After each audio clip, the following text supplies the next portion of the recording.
What's happening? Excuse me. Welcome in. My name's Jason Priester, the Clemson Insider. Appreciate everybody that's tuned in tonight.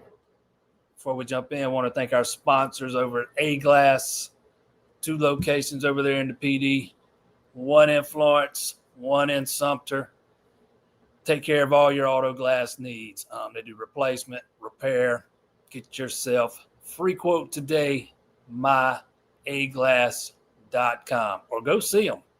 Tell them JP sent you. They shall take care of you. Man, I don't even know where to start, man. Clemson is a broken football team. Just that's just where we are. Um, Sitting up there watching Syracuse's first drive, 2 plays in. This is, after the first 2 plays of the game, I looked to the person sitting beside me and I'm like, man, it's pretty obvious some of these guys are checked out. Um, you Dabo can talk about the success in the second half and how Syracuse didn't do this. Man, they were already up nursing a lead and had lost their quarterback. They weren't trying to do a whole lot except nurse a lead and get out of there. Um, they did what they wanted in the first half. They ran it right at Clemson, right over them. You got a defensive tackle on the very first play of the game gets flat out whipped. A defensive tackle who's projected to be a first round pick. Second play, he kind of, in my opinion, looks rather disinterested. Um, so I saw more than enough of that Saturday. There's just they just look like a defeated team. They look like it in the pregame. They look like they're coming down the hill. You watched the pregame. If anybody was in the stadium to see the pregame stuff, one team had the juice and looked like they wanted to win. The other team did not. Um, so it was not a huge surprise that Syracuse just blew their doors off. The game was not as close as the final score would indicate. Um, Matter of fact, heck, Syracuse even gave them a chance to get back in it. You get the ball after that long halftime, and you got a chance to pull within 1 score. Can't do squat. Defense holds, you get it back. You still got another chance to get back within 1 score. Can't do squat. I don't want to hear about the 500 yards of offense. You know, if you can't put the points on the board, it doesn't matter how many yards you've got. The fact that Adam Randall had 8 carries in the first half is criminal. The fact that you're facing a 3rd and 1 and then a 4th and 1 in crucial situations and you don't hand that guy the ball who's averaging 8 yards a carry against a defense that ain't been able to stop the run all year, that's criminal. Um, People talk about not getting the other running backs enough carries. Hell, they're not getting Adam Randall enough carries. How are they going to get the other guys any? Um, that guy's 4th in the ACC in rushing yardage, yet he's got like 30, 40 less carries. And we're talking about an offense that has no identity, can't get out of its own way, yet still refuses to make an effort to establish the running game. I don't understand it. I never will. Dabo was asked tonight about making mid-season staff changes. We all know that's not going to happen. And he was, and kudos to Larry over there at TI. He even asked about evaluating if he had confidence in Garrett Riley to continue to call the plays and stuff. And Dabo kind of danced around it a little bit, but that is a guy I have lost all confidence in. and all of you that watch me, I don't, get very critical of play calling because I don't know what the guy's thinking. There's just too much that goes into it. But, man, it's easy to be critical of some of the stuff we've seen. Their guys are just not on the same page. There was one play in that game Saturday where I would bet my life they were setting up a screen. All the offensive line is heading over to the right side to start setting up blocking. It looks like they're going to hit Randall on a little, short little route out of the backfield, and they're setting up the blocking for him. Cade throws it to the other side of the field. Never even looked that way. I get it. He got pressured, I think, about half the time he dropped back Saturday. The offensive line's not playing well. I mean, it's not just Cade, but, man, he's a big part of it. He's late on a lot of throws. There was a couple, where he scrambled out to his right once the pressure came. And I remember one where you got Antonio on a crosser coming across the field. All you got to do is just throw it to him. Yet he waits until Antonio is all the way to the sideline. By then, he's got a defender on his back. Then he throws it. He did the same thing with T.J. Moore on another throw. Had him on a crosser and waited till he got to the sideline to throw it. The guy looks more like what we saw from his sophomore season than what you would expect from a veteran senior quarterback. But you are where you are, man. You're 1-3. Your season's dead in the water. Dead in the water. You're not making the ACC championship game at this point. You needed to run the table after the Georgia Tech game. And this team, I don't know that I'd pick them to beat North Carolina right now. Because that team, that Syracuse team, that's not like this really good football team, man, that just came in there and walked the dog on them. They're average. And they came into your house and just walked the dog on you. An average football team against a team littered with 4 stars, 5 stars, every position pretty much. It's kind of hard to wrap your head around that.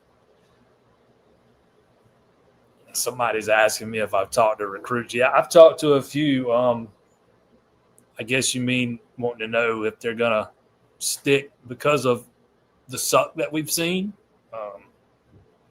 They say they are. The few I've talked to, yeah. I don't see some mass exodus as we sit here today. That don't mean there won't be any guys that end up decommitting or anything, but I don't see, what happened last year happening again. There's going to be opportunities for a lot of those guys next year because there's going to be so many guys going off this team. But that don't mean that, if you go out and lose to North Carolina and lose to Boston College and lose 2 or 3 more, that could – who knows at that point. Just have to wait and see what happens. And I can go ahead and tell you, I'm not telling you not to, you can say whatever you want to in the comments. Those are open. As long as you don't get nasty and be, just stay civil and stuff. But I'm not going to get into who I think's getting fired or who should be fired or anything like that. That'll be a discussion for later down the road, and it's not really my job anyways. So I'm gonna let that topic be off limits, at least for me.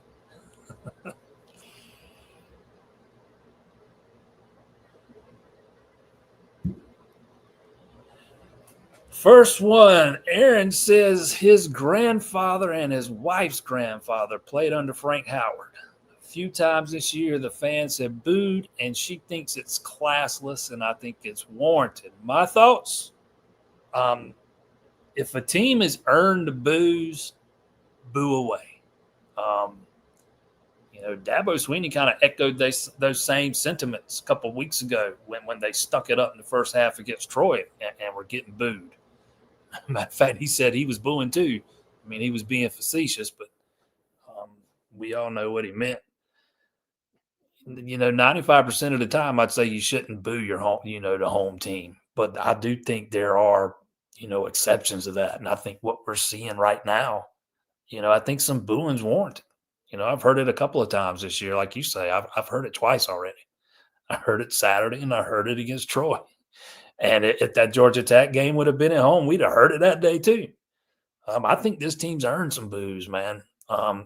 People pay a lot of money for those tickets, parking, IPTE dues, the seat licenses, all the stuff that goes into that, the people that have donated to NIL over the years. That people. Some of these people have spent a lot of money. I think they've got every right to voice their displeasure.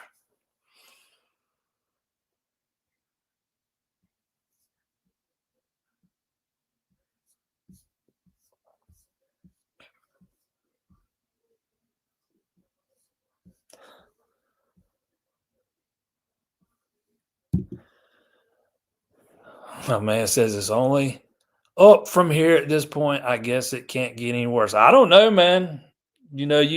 I think it can get worse. You like to think this is rock bottom, but it certainly can get worse. You lose to North Carolina, it gets worse because that might be the worst football team on your schedule outside of the double A team you play later in the year. I don't forgot who it was, Wofford or whoever, Furman or whoever it is this year.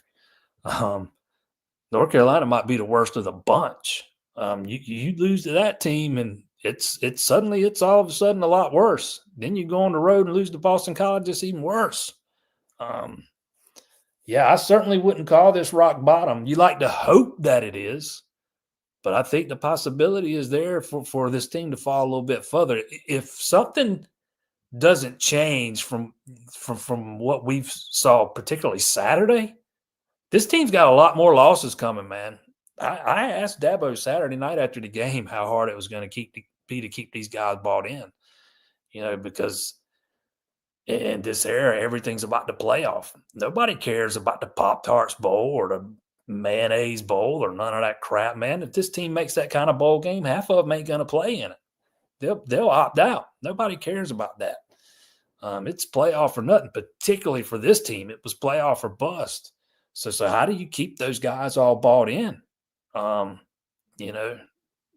Especially especially now that they're all getting paid, and they get paid win or lose. It's not performance related. So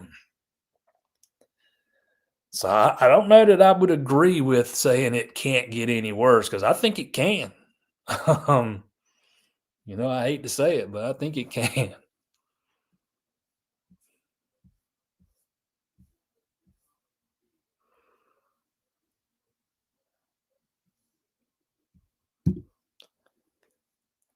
I think a lot of today's fans weren't around for those days. But to me, that's irrelevant to the discussion, man. What happened in the '90s is irrelevant to what's going on today.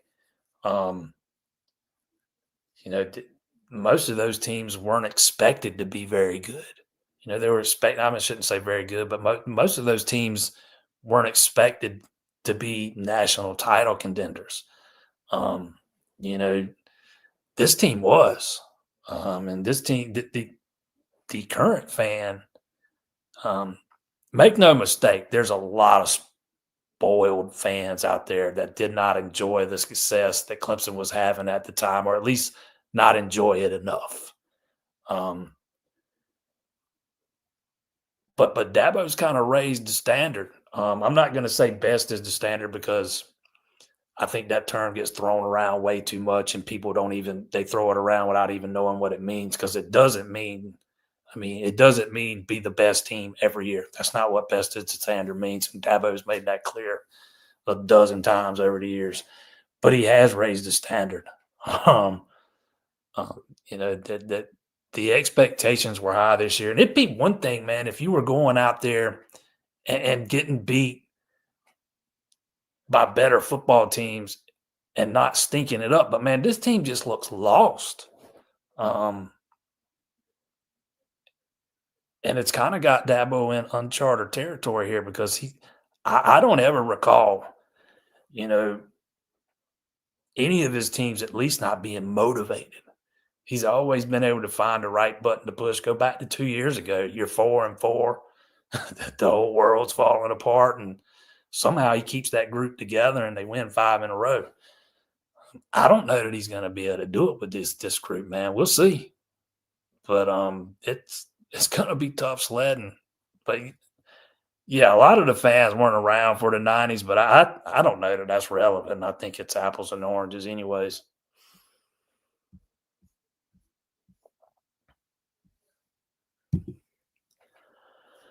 Was hoping to be encouraged by the press conference tonight. Same comments that leaves you wondering what team Dabo practices with each day. I don't know what you were expecting. I didn't find anything off-putting about anything he said tonight. His this was his Sunday teleconference pushback a day. He never really says anything during those things, anyways. Talks a little bit about the previous game, and that's about it. And I thought he was pretty candid, about a lot of things. And I thought he was, you can tell he doesn't have the answers right now. But I mean, anybody that's expecting him to come out here and burn the thing down, he's not going to do that anyways.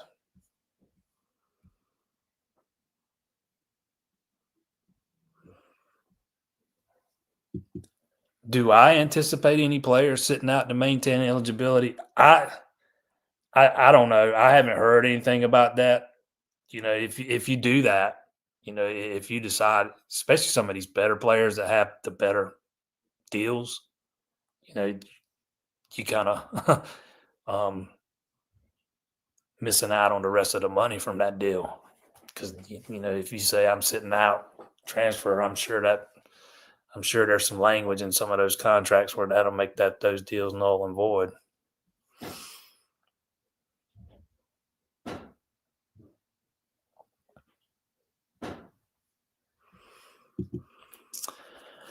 Most frustrating thing is I thought the problem was a few people mindset changes. This seems to be deep and multi-layered. Don't think it gets fixed anytime soon. I don't know that this is an issue that can be fixed, overnight or even during the season. There's only so much you can do during the season. You got who you got. But I'm of the opinion that there's a major disconnect somewhere.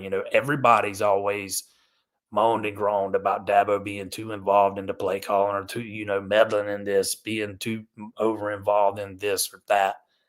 I would make the argument the other way. Maybe he's not been hands on enough. I know when Riley got hired, Dabo was hands off with the offense and he had the keys to the car, kind of the same thing, with Tom Allen, like being the head coach of the defense. Dabo's not been known to be this elite X's and O's guy, but even at some of the practices that we're allowed to go into, 5 years ago, he's working with receivers a lot. The former wide receivers coach working with the receivers. You don't see that a lot anymore. I mean, I would make the argument that he might not be as involved as he needs to be based on what we've seen on the field. But I also would wonder if there's a disconnect between coordinators and position coaches because some of it, especially on offense, man, I've seen some of it on defense too, but especially on offense, it's like Garrett Riley doesn't even know who's on the field sometimes when he's making these play calls, unless Cade's going way off script, which he's, I don't think he's going rogue or anything. But yeah, there's something amiss here, and it's not going to be fixed overnight. This is something that's going to have to be rooted out over the offseason. And, I don't even know if you can, based on what I saw Saturday, man, with just some of the guys looking like they were going through the motions, I don't know if you can root it all out entirely over one offseason. I mean, on the, I guess, looking at it from that perspective, on the bright side, a lot of these guys are going to be gone no matter what happened this year. Next year was going to kind of be a rebuild anyways. So maybe you can get a lot of that flushed out of here. But let's see what happens, man. But yeah, I'm with you. I don't think it's an overnight fix by any stretch.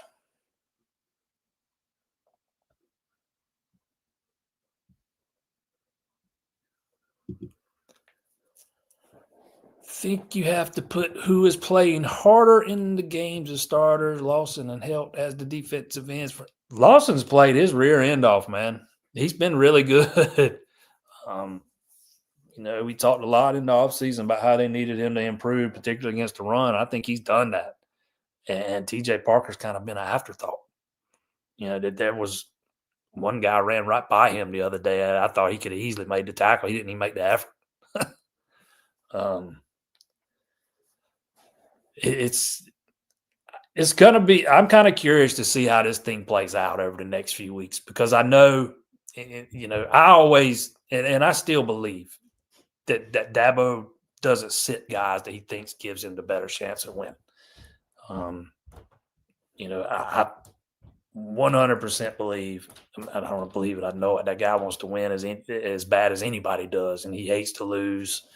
You can kind of see it on his face Saturday, at the end of that game, standing there beside Terrell. But at this point, you don't have anything to lose now. I think you could start, mixing and matching and experimenting to see what you got for next year. One thing you got to keep in mind is with some of the money a few of these guys are making, man, the leash is always going to be a little longer because you got so much money invested in them. But yeah, there's definitely some younger guys that I don't want to see them burn anybody's red shirt that they were planning on red shirting. There's definitely some guys that probably warrant some more opportunities than they've been getting. Tristan Smith would be first and foremost to me. That guy had 2 catches the other day. He finally played a little bit more. They ran more plays in that game Saturday, far more than they had all season long. I think they had over 80. And Tristan finally, played double-digit snaps. But that one catch he had there on the sideline where he just refused to go down, he showed more heart in that one play than most of those guys did all day long. And he comes right back on the field.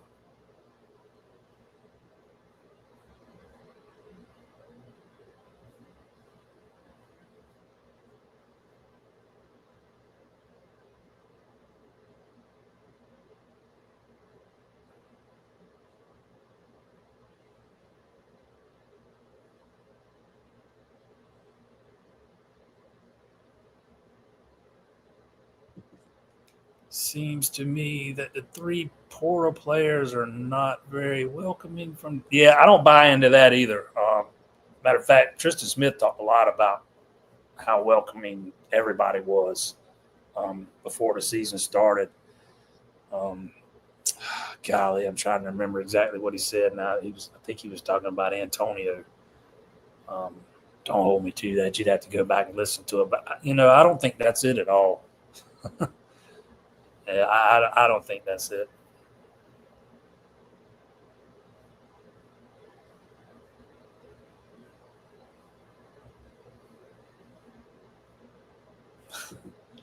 Garrett Riley has made the offense regress just like Rob Spence did. Now, when you start comparing somebody to Rob Spence, man, there's your sign.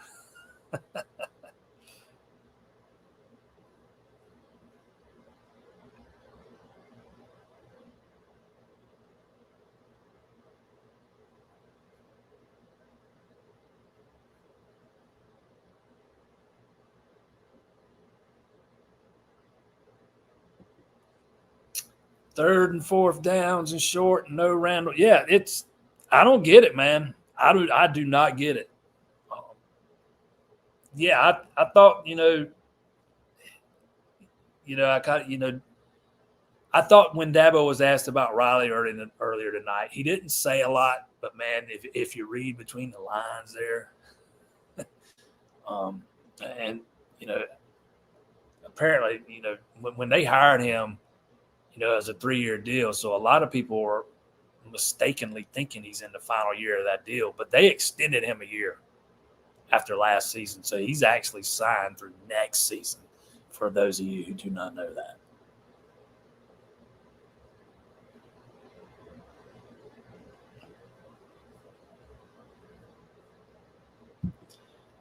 Cade is he's definitely one of them, but I definitely don't think he's all of them. I don't think he's the only one.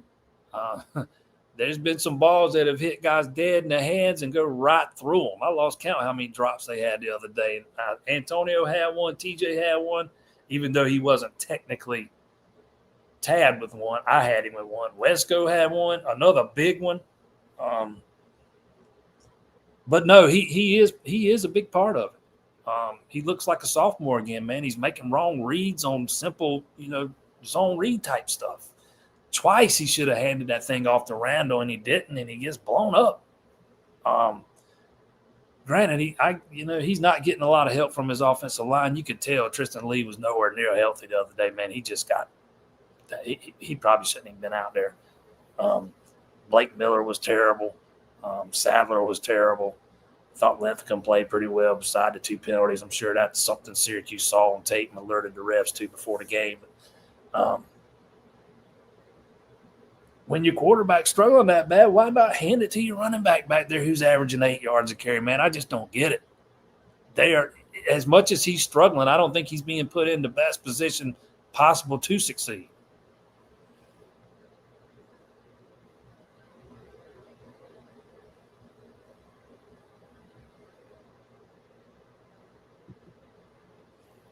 Yeah, I said this earlier. I don't want to hear about the 500 yards, man. It's all about scoring points, and they're not scoring points. They suck in the red zone. They're terrible once they get in the red. They can move it between the 20 sometimes, but once they get down there close to that end zone, man, it's a whole different deal. Matter of fact, I might have them red zone numbers right here. Let's see. They're like only 6 out of 10 scoring touchdowns. And a couple of times they needed the 4th down to do it.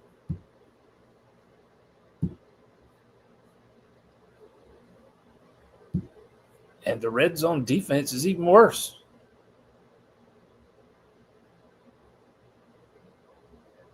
Opponents have scored 7 times. 7 out of 11 times they've been inside the red. Touchdowns.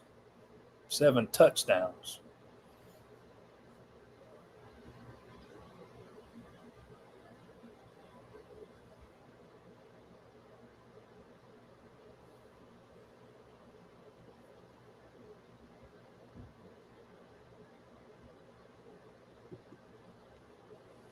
Cade looks more like he's afraid to make a bad mistake and waits and reads and waits and reads rarely. No, he rarely is just letting it fly. He is not letting it rip like he was toward the end of last season, man. I touched on that. I said something about this probably more than once since the season started. I've said the exact same thing. He looks like a guy or he looks like a quarterback afraid to make a mistake. And it leads to a lot of them. He's definitely not playing free, so to speak. He looks like the weight of the world's on his shoulders, and that's not a good position for your quarterback to be in.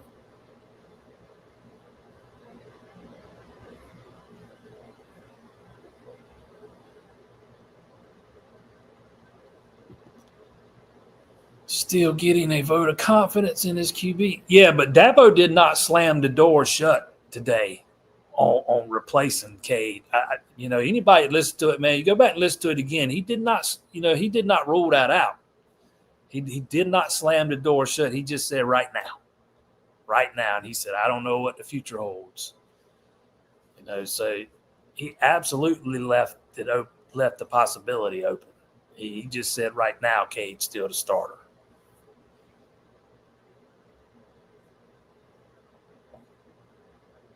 But I agree. You need to find out, especially now that you're 1-3, at some point you need to find out what you got in Vizina. Because I think he's on. I think I know a lot of people love Denson, and I like Denson too. I think there's a lot to work with, man. But Pyramid beat him out by a mile for the number 3 spot. It wasn't even close. He ain't nowhere near ready. But you need to know what you have in Vizina, because if he gets out there and he shows that I don't care what he does in practice, man. Sometimes this team's a perfect example, man. You can look great in practice and you can look like dog crap once you get onto the field. But they need to know what they've got in that guy, because if you put him out there and he's not ready, then you got to think about going to the portal and getting somebody.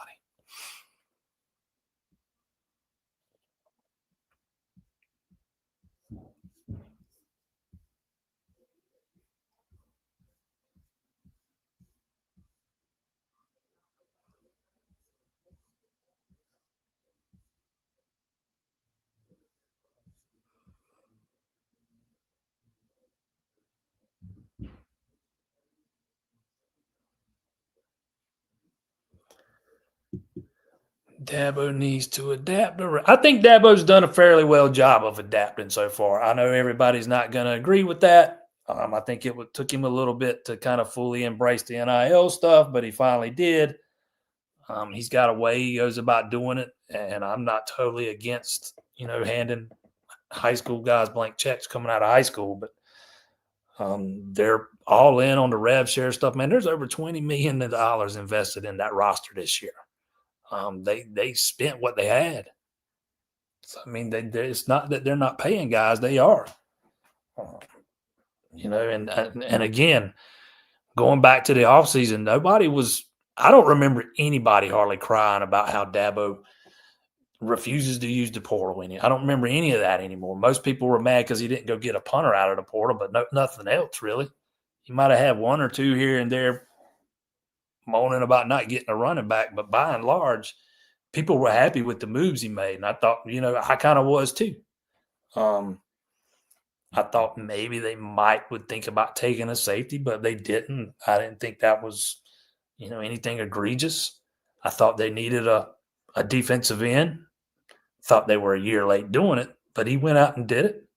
I thought they needed to replace, add a wide receiver after losing a couple to the portal. And I also thought they needed to add some depth to the linebacker room. I didn't think they would, but he ended up doing it. You look at this roster and, on paper, there weren't a bunch of holes. You had like 10 or 11 guys elected to the first team all ACC in the preseason, man. I do think this coming off season is going to test, exactly where Dabo is on the portal, because like I said earlier, there's going to be a lot of production to replace. There's going to be a lot to replace, period. And after the failures in the last recruiting class, all the guys defecting and taking more money elsewhere, you didn't really replenish very well in that class. So there's going to be holes on this roster. There's going to be far more than 3 little spots that need to be filled. So I think this coming off season is going to really tell the tale there.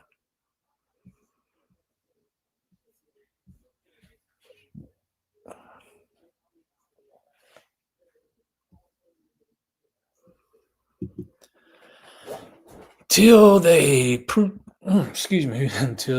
on the field, they should not be. Clemson should be the underdog in every game for the rest of the season. Man, Clemson was a 17.5-point favorite against Syracuse. I was telling somebody, I think it was Friday, there ain't nothing you could have done to make me bet money on that game, because I don't know what the heck Vegas based that on. And then, it's also a sign of how not good Syracuse is. That team's going to lose several football games the rest of the way. I think they would have, even if their quarterback didn't get hurt. But, I think they absolutely probably should be the underdog in most games. I don't know. Maybe the North Carolina game, man, maybe a pick 'em. But I think there's a lot of them they should be dogs in.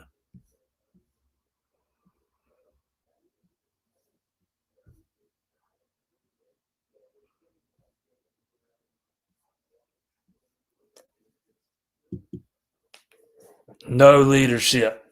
I think that's a big problem on this team, man.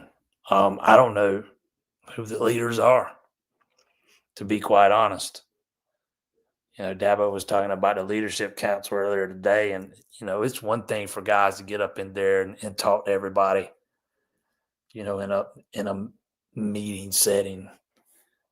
but it's different, in the heat of the moment on the field to kind of be that alpha. I don't know that Clemson's got many alphas on this roster. Um, you like for your quarterback to be one of the leaders. I don't know that Cade's that guy. I don't know that he's got that personality, particularly when he's not playing well. You know, I don't think Adam Randall's kind of got that personality. I don't think there are many on the defense that have it. But I think the offense particularly is lacking from leadership.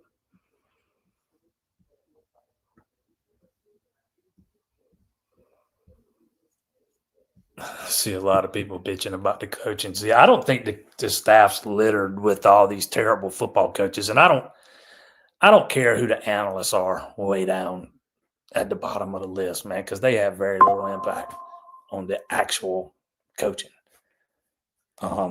You know, I'd be more worried about the position coaches, like the linebackers and the wide receivers and running backs and defensive ends. And I don't think there are a lot of terrible football coaches on staff, but I also think there's a disconnect somewhere. I don't know if they don't all get along. I don't know what it is, but there's definitely a disconnect somewhere. I don't know if it's between the head coach and the coordinators or the coordinators and the position coaches. I've seen so many people talking about how Tom Allen wasn't allowed to bring in his own staff. I don't know any head coach that allows coordinators to hire their own staff. But I'll just say this. I wouldn't be shocked to see the staff kind of at least tinkered with a little bit in the offseason. Again, I don't think it makes those guys bad football coaches, maybe just bad fits.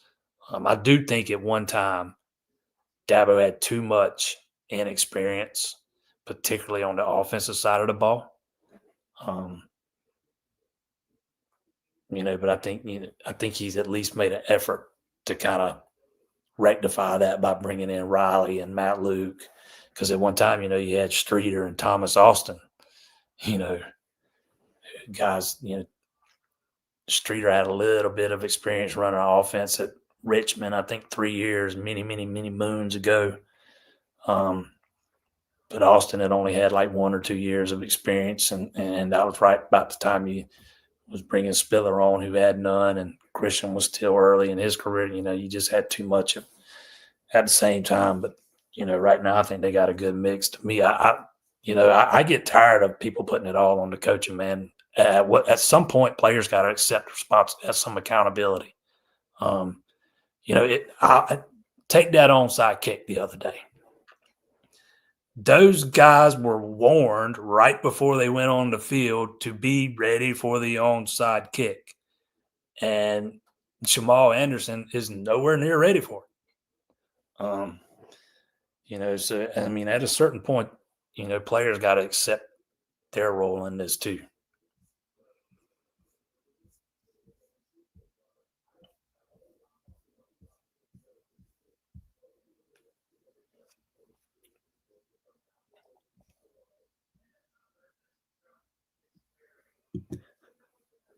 I remember when Dabo used to jump all over the guys on the sidelines, even the elite players. I haven't seen him do that in a while, man. Part of this might be him needing to take a long look in the mirror too. I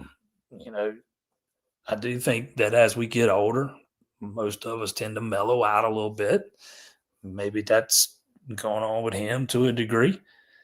But I have also heard that he's, behind the scenes, he can still be pretty fiery, and he was last week, from my understanding. Not that it made any difference. But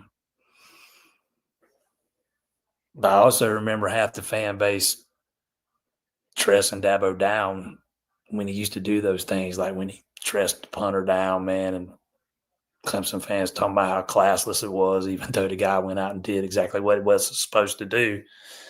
To me, that's good coaching, but yeah, he has not done that in a while.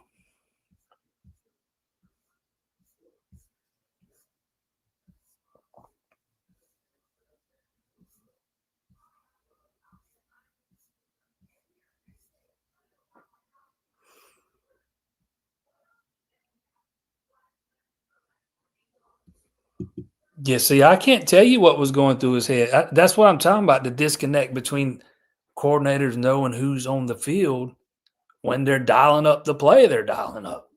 This was one play that I'm talking about. It doesn't make any sense. Another one on the other side of the ball is when you got Ricardo Jones matched up against Syracuse's best receiver. I mean, that Ricardo Jones is never going to win that matchup ever. Maybe once in 100 tries. But that guy's usually going to take a safety, to school every time. There's definitely a disconnect somewhere.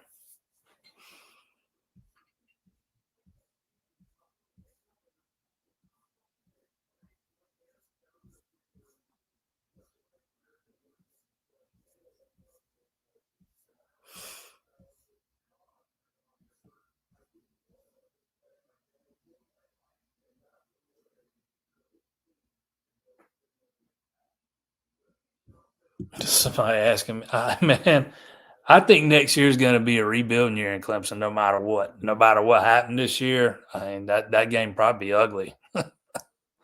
No matter, I mean, and I don't even. That's me having no idea what you have in Vizina. You just have to replace so much.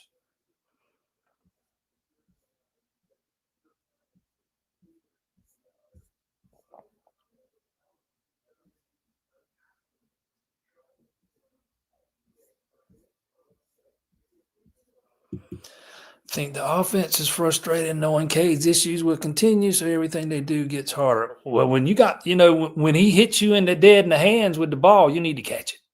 I don't care if it's late, early.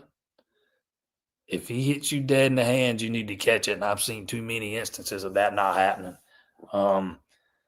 I've seen too many instances of offensive linemen not blocking anybody, just getting run by.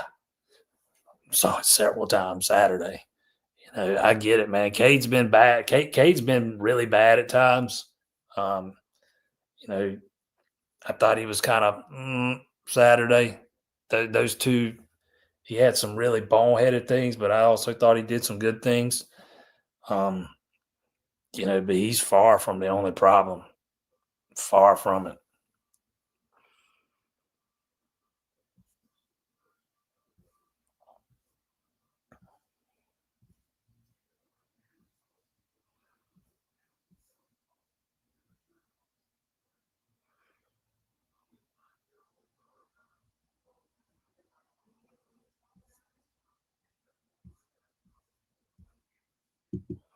Going back to that LSU game next year, it probably will, but it wouldn't outright shock me if that game got canceled, man, with the SEC going to nine conference games next year. And now the ACC is going to do it too. Don't know if they're going to start next year or the year after, but it'll probably still get played, but I wouldn't be surprised if they ended up agreeing to drop it. You can go ahead and pencil in the home and home with Georgia going away, the home and home with Oklahoma going away.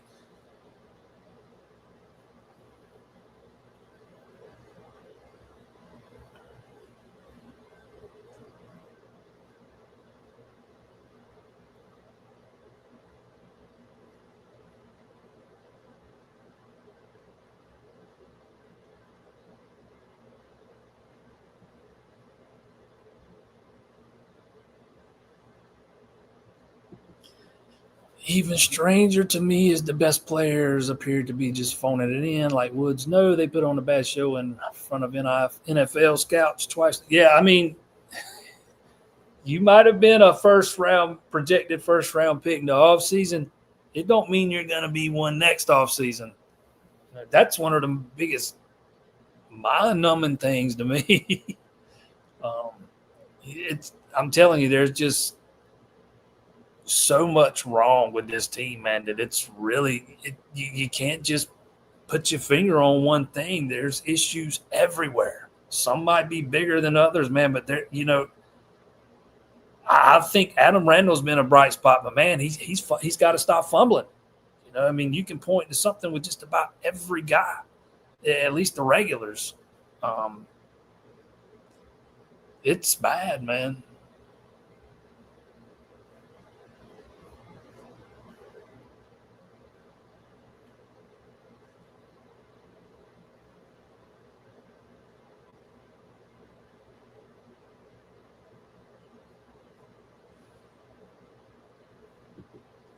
these players are worried about money. Then how come we don't have this same thing going on at Georgia, Ohio State, Indiana?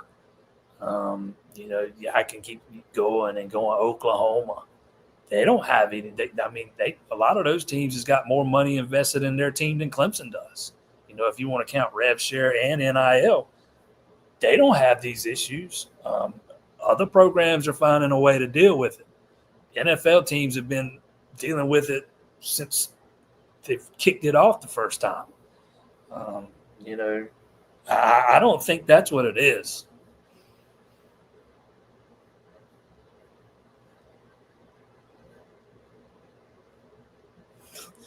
Only way the season is salvaged is with a win over the Chickens. Look, man, they look pretty damn bad too. I have not been impressed with them at all. And I kind of said I had questions about them coming into the season. I am not a fan of Shane Beamer giving that OC job to Mike Shula and them trying to turn Lenore Sellers into a pocket passer in that pro-style offense, man. I don't get it. That guy needs to be cut loose. He's not a pocket passer.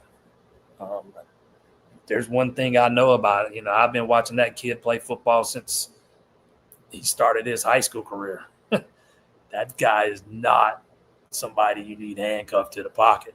That's not the recipe for success with him. But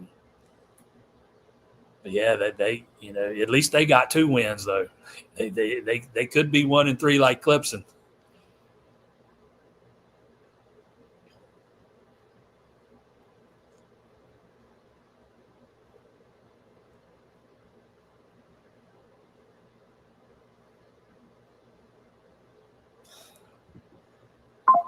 I asked somebody that same question Saturday. Is it baseball season yet? And the person I happened to ask that to was an avid Braves fan, and I don't really watch Major League Baseball anymore.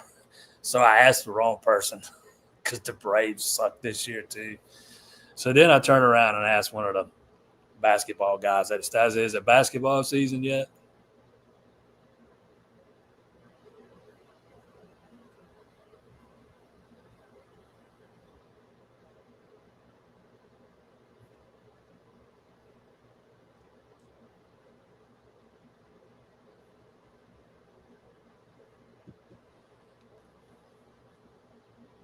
How do I feel about the defensive coordinator being in the box? I don't care if he's in the box or up in the booth. I don't know that it makes any difference. I'm okay with letting him be where he wants to be, and that's where he wants to be. So, I mean, he can talk to a player on the sideline anytime from up there.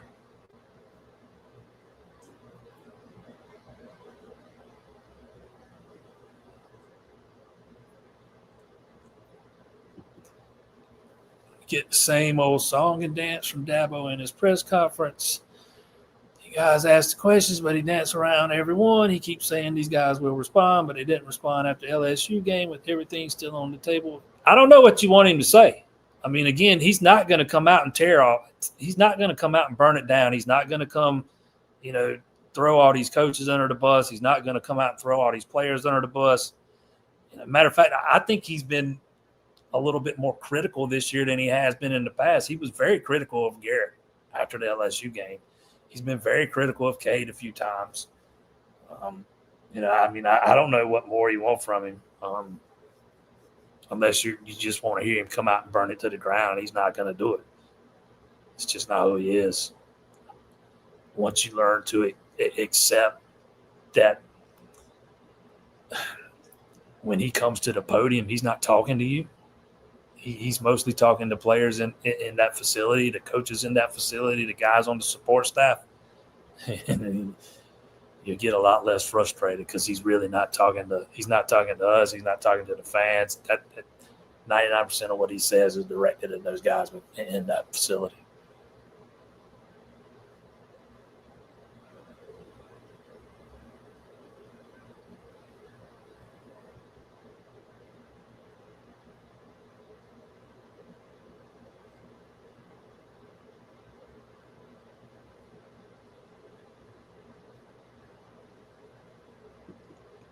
a minor bowl game will feature freshmen that redshirted, maybe the first chance to see CV at starting QB.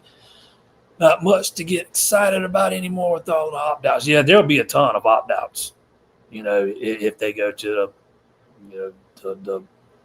the mayonnaise bowl, whatever it's called, there in Charlotte, or God forbid, the Holiday Bowl out in San Diego, which has got an ACC tie-in, or the Pop-Tarts Bowl, or there'll be a ton of opt-outs. But man, you got to win. You got to win 6-7 more games to even start worrying about that. You got to win 5 more just to get bowl eligible. I don't know, man. The way this team's played, I don't know. They got 5 more wins in them. If they were playing anybody but Syracuse this past Saturday, I'd have picked them to lose.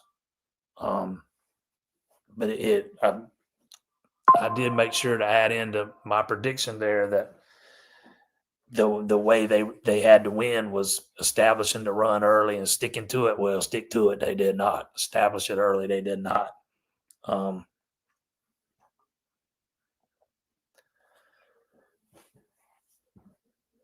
But yeah, I mean, I guess that could be one of the positives about making one of those crappy bowls is you see CV. But I'm of the opinion that if you go 6-6 or 7-5, if you go 7-5, you got, maybe not. But I mean, if they lose another time or two, man, you'll probably see him with some before that.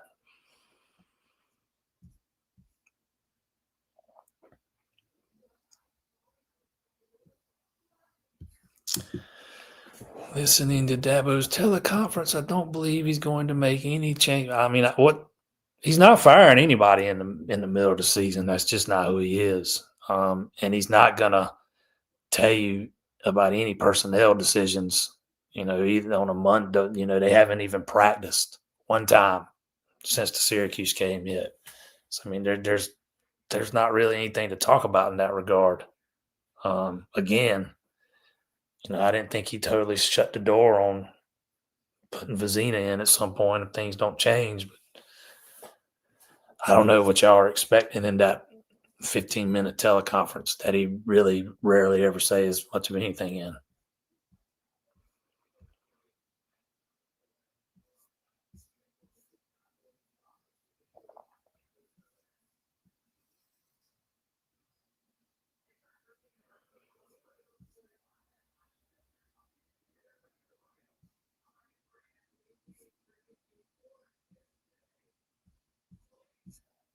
Do I think Dabo is at risk of losing his job? No. No. His seat ain't even close to starting to get warm, bro. I can tell you that.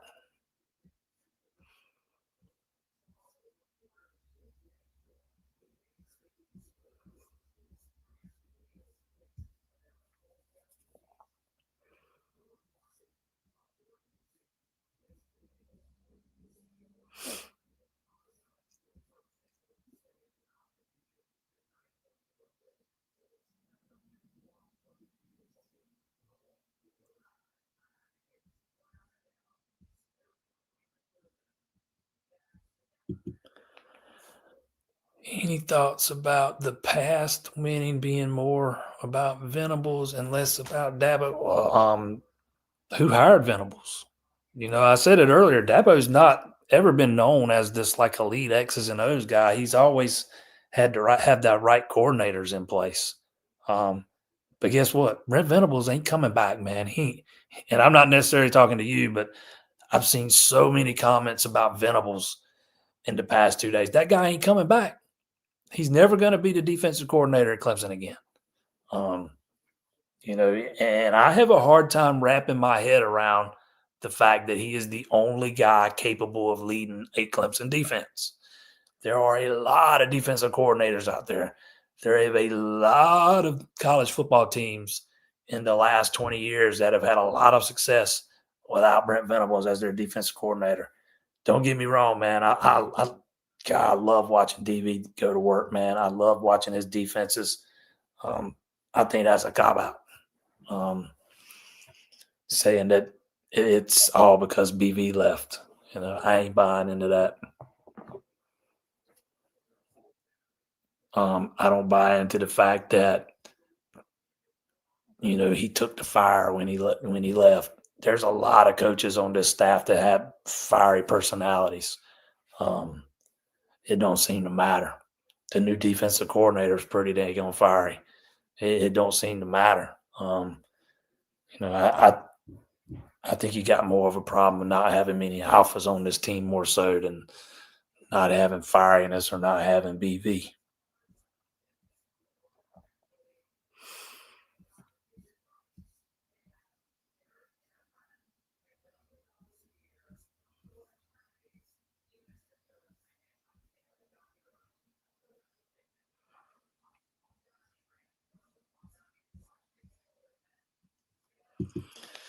Personally, I think a season like what FSU had last year is about the only thing that would force Dabo to make more than a reshuffling type change. I don't think he needs to clean house. I really don't.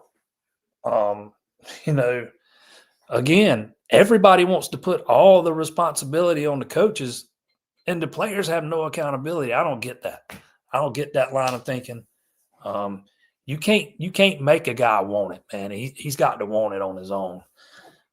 You can't coach that into somebody. If somebody's checked out, they checked out. You could be the best head coach in the country or the best wide receiver coach in the country or the best defensive tackles coach in the country. If that guy's checked out, you ain't reaching it 99% of the time. So, I mean, I think the players have got just as much accountability as this and anybody else. Again, I've said it 100 times. I don't think this staff's littered with bad football coaches. So many people want to put it on who the analysts are. Man, who the analysts are don't make that big a difference. I just think there's a disconnect in there somewhere. I think you need to find that disconnect, take care of it, and maybe kind of rethink some of the strategies on the recruiting trail. Because what you've done the last few years, the way you've gone about it and the guys you've taken, and I get it. You've missed on some guys, man, but there are hardly no alpha dogs on this team, man. They're all beta dudes or soy boys. It's kind of like Shaq Lawson said last week. There ain't no dogs on this team, man. I don't know that there's a one. And I'm of the opinion that you are either that kind of guy or you ain't. And if you're not, no coach is going to instill it in you. To me, that's kind of where I want to see the biggest change is maybe on the recruiting trail with some of the types of players you're bringing in. Maybe to me, I think that's where Dabo needs to kind of rethink his strategy a little bit.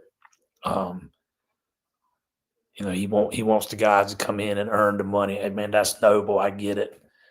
But that's not how this thing works anymore. You're going to have to, spend a little more on some of these freshmen coming out of high school. That's exactly why Bryce Perry Wright is not a Clemson commitment right now, because Texas A&M just offered him so much more money than Dabo was willing to pay to a freshman coming out of high school. And while I think it's crazy for a high school guy to get that kind of money, that's just kind of where we are. I don't know that Clemson can afford to give that much money to a freshman, but to me, that's where I'd like to see some rethinking of things in how you're evaluating talent on the recruiting trail. And even if you got to dip into the portal, the same philosophy will hold. I think you need some more of those junkyard dog type of guys that just have that alpha personality, because I think that's lacking from this football team in a bad way.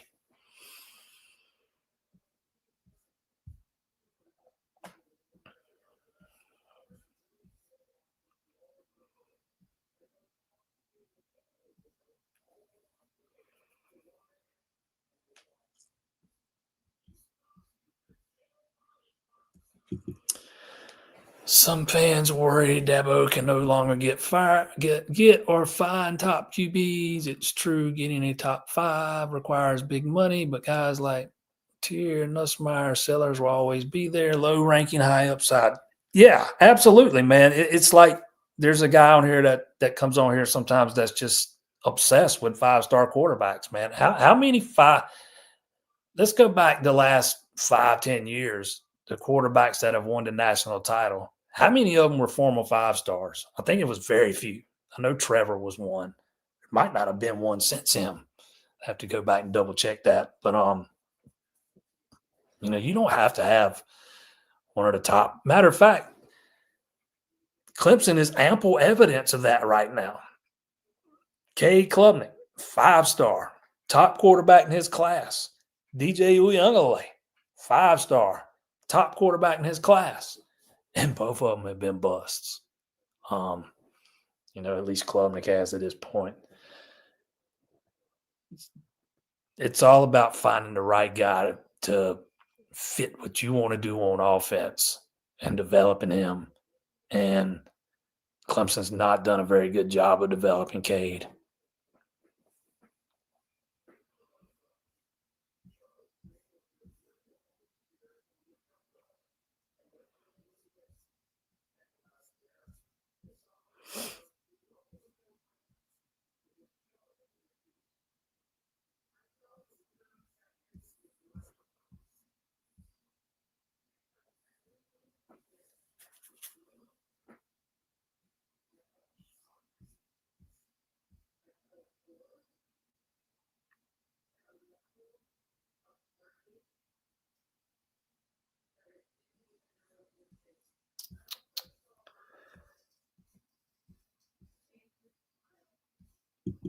How do you get the keys to the car without being allowed to bring? Tell me a head coach that allows his coordinators to hire his own staff.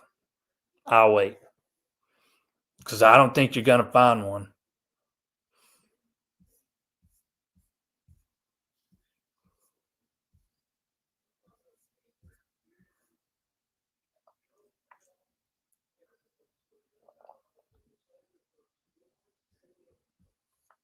No, absolutely. Matt Luke has not all of a sudden forgot how to coach, man. And neither has Chris Rumpf. Neither has Nick Eason. Those guys have not just suddenly forgotten how to coach. It's why I believe there's a disconnect somewhere. I wish I knew where it was, but man, it's a big one. And I do believe that when they lost LSU after all they put into that in the offseason and believing that they were capable of competing for a national title, I think that took a lot of wind out of themselves. Sucking it up against Troy the next week, it kind of looked like a hangover.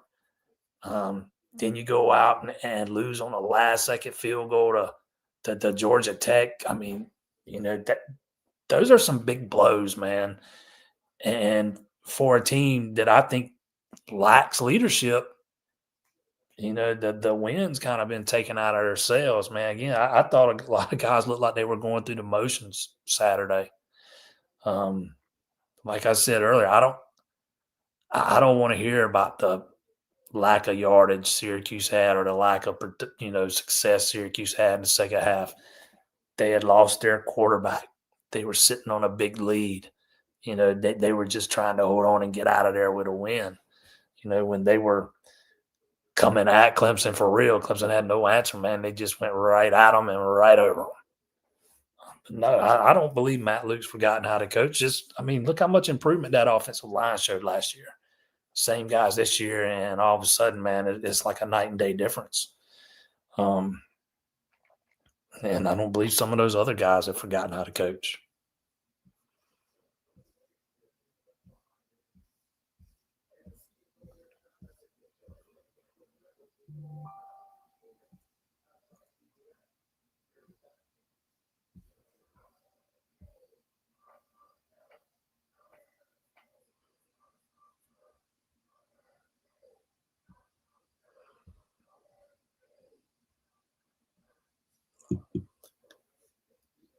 Do I believe? I like the Tom Allen hire. He's had 4 games. You know, he doesn't his scheme is really reliant on the safeties, the DBs. Period. Particularly, you need a strong nickel, and so far he's not had that. He's been without Khalil Barnes for a lot of the first part of the season until Saturday. And listening to him talk last week, Khalil's kind of been the quarterback of the defense and kind of doing all the relaying of the signals and stuff and getting them in the right calls. But until they get that nickel figured out, man, I don't know. And if your defensive line is going to just kind of go through the motions, or at least most of them, I don't know what you're going to get out of that this year. I kind of, thought we'd see a progression of that defense getting better as the year went along, but I don't know anymore. It's gotten worse with each week. It's kind of did the opposite.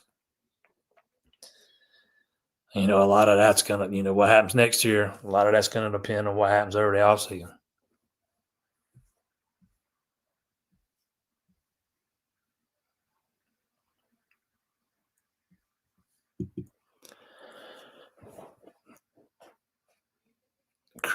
Well, then why does these other schools don't have a problem mixing NIL with culture, man? I don't buy into that. I already talked about that.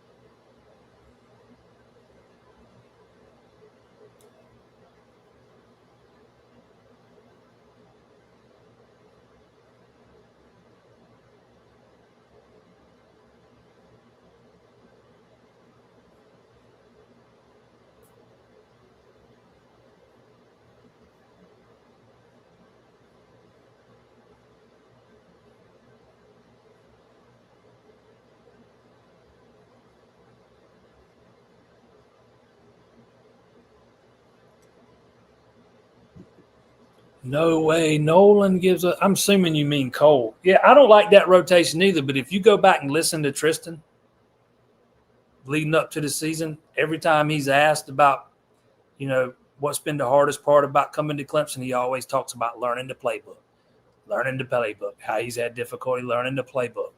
And if you don't learn the playbook, man, the other guys in front of you are going to play. Now, having said that, that guy showed more heart on that one catch than half the team did the whole game.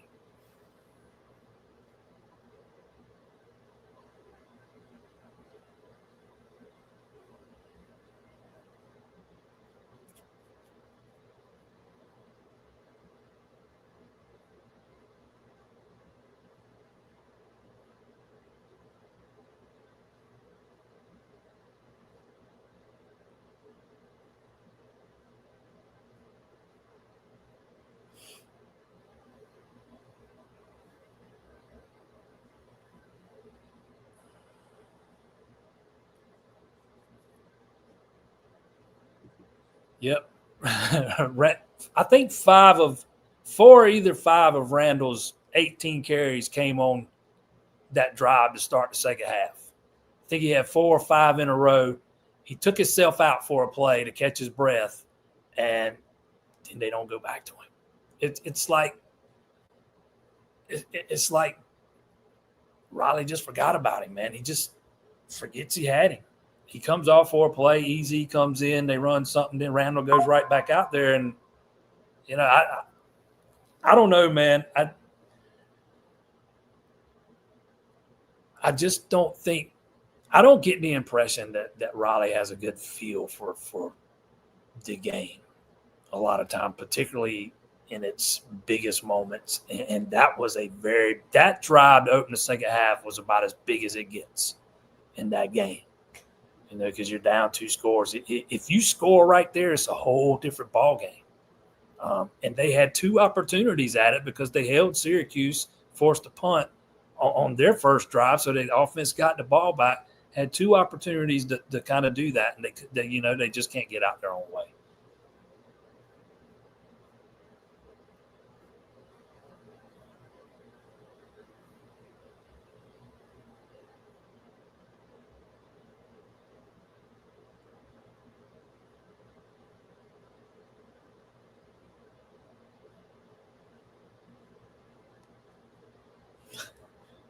This right here. Exactly. That's kind of what I was, in the preseason. Nobody was moaning and groaning about Dabo needing to adapt.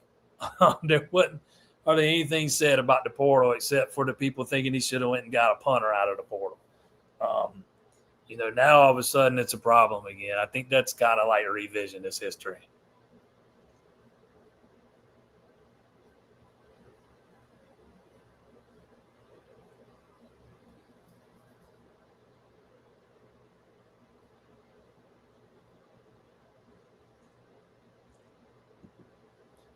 Smith needs to start, and same with that. If you're talking about Jeremiah Alexander, you should go back and watch his plays a little more closely, man. I agree. I think Tristan Smith, if he knows the playbook, should be playing more. I can't say that about Alexander, man. He's had one of the worst whiffs I've seen this season. If you're a believer in PFF grades, he's one of the lowest graded linebackers every week.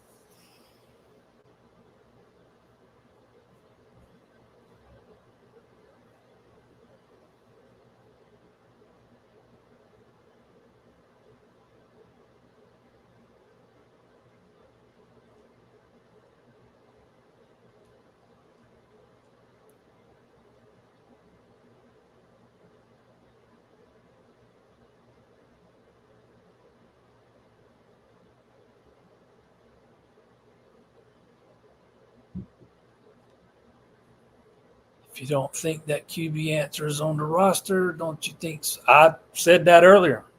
I said that exact thing. You need to see what you have in him, because if you don't have what you think you need in him, you're going to have to go get one. And I think I already said that earlier.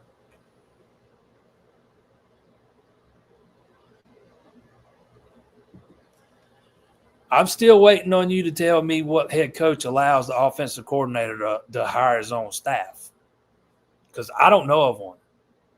He might be allowed to bring in one guy or two guys, but that's about it. Most head coaches don't even allow that. But I can't think of any that allows OC to come in and bring his guys with him.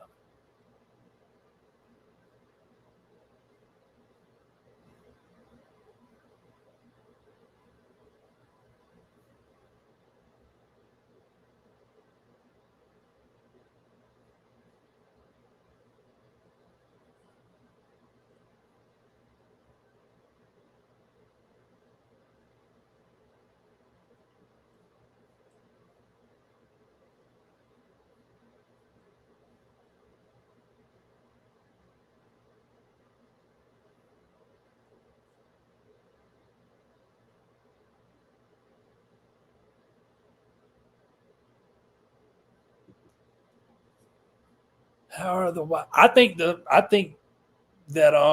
Wesco and Moore both look better than they did last year in their route running and their blocking. Tyler Grisham can't catch the ball for them, man. Again, I don't understand this thinking that everything is the coach's fault and the players take no accountability. When the ball hits you in the hand, you got to catch it. The coach can't catch it for you, man. You got to catch it. But I think both those guys are very improved in their route running. I think Wesco's a little more physical at the line of scrimmage than he was last year. I think both are better, a lot better with their blocking at times. I see progress out of those guys. They're open a lot. Cade don't see them, or he waits till they're covered up on the sideline to throw the ball to them. But they have been running wide open a lot of times, particularly TJ Moore. But, I mean, if we're going to blame Tyler Grisham for the drops, then, yeah, send him packing. But, I mean, that's you, not me. I'm not blaming a coach for drops. That's on the players. They got to catch the ball, man. At the very least, they got to bring that to the table. They got to bring the ability to catch the friggin' ball.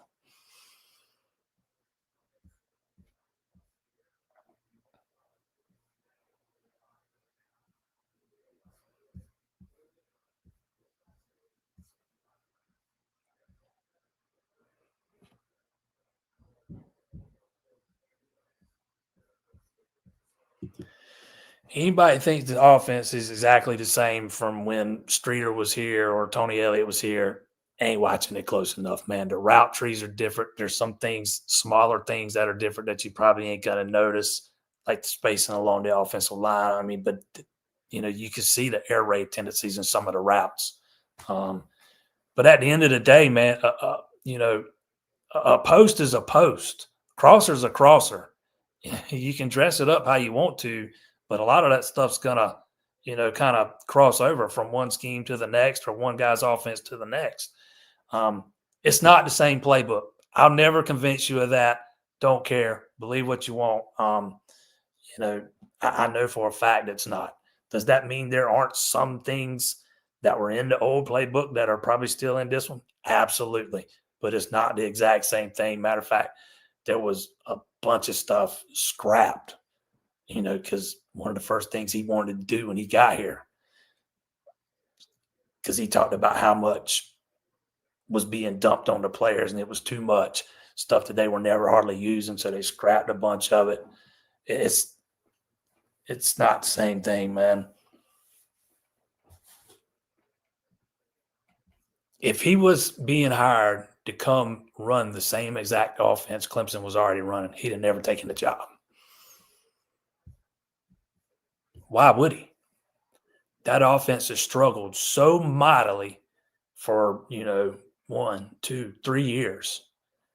Why would any offensive coordinator take that job if they're told they have to run the same playbook? Anybody smarter than a fifth grader would know they were being set up to fail. That thing was archaic. Even Dabo called it stale. I mean, I just don't understand why anybody thinks that these offensive coordinators would have come and took that job under those circumstances. He's setting himself up for failure doing that.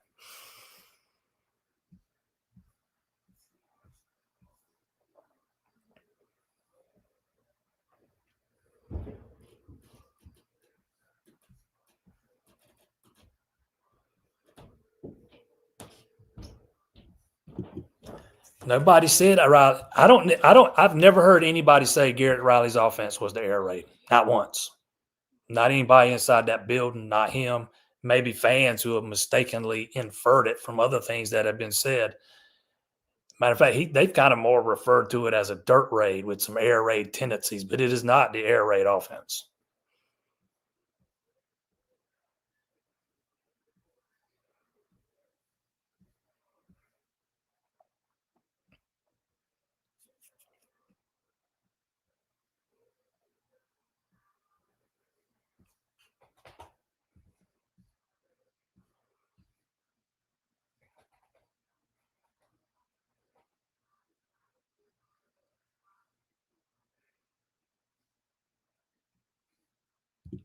Yeah, this is kind of my thinking too, but I like the Garrett Riley hire when they made it.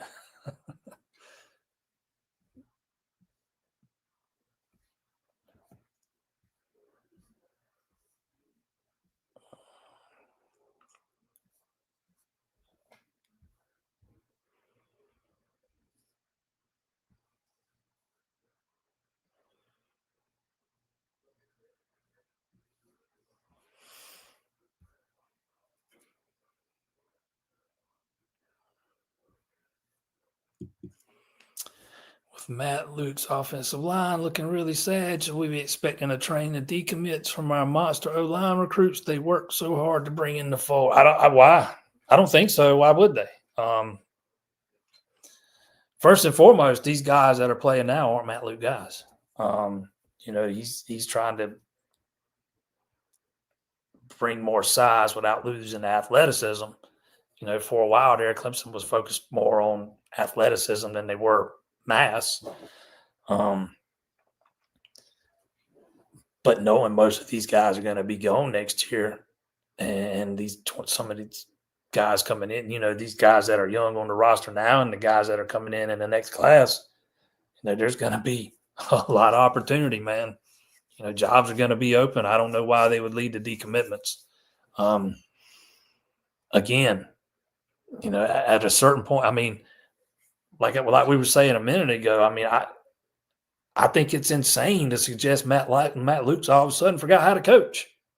I mean, I can't. There's nothing anybody can say that will make me buy into that. At a certain point, man, you got to look at the players. They got to take some accountability in this. It can't all be the coaches.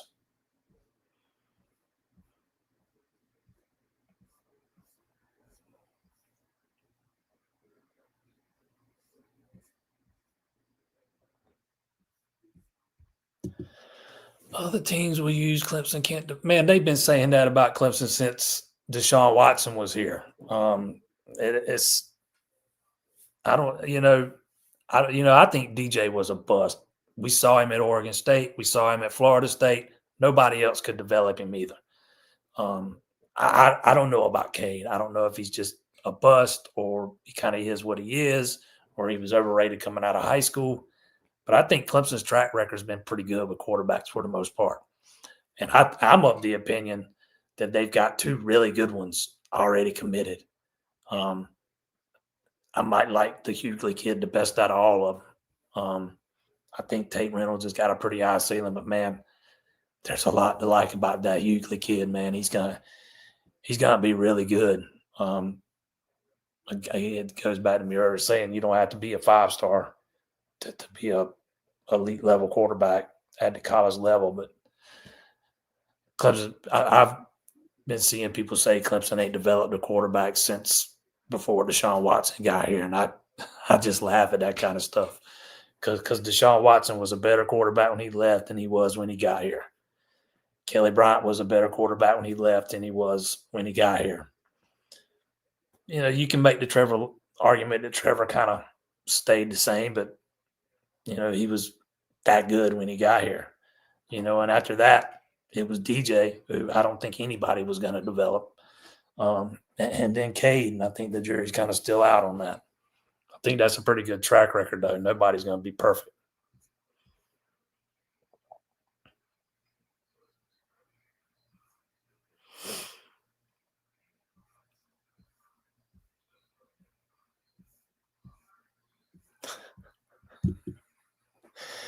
Garrett Riley is an insult to Rob Spence. Rob Spence could run the bubble screen at his finest. Yeah, when Riley calls a screen, Cade throws it the opposite direction.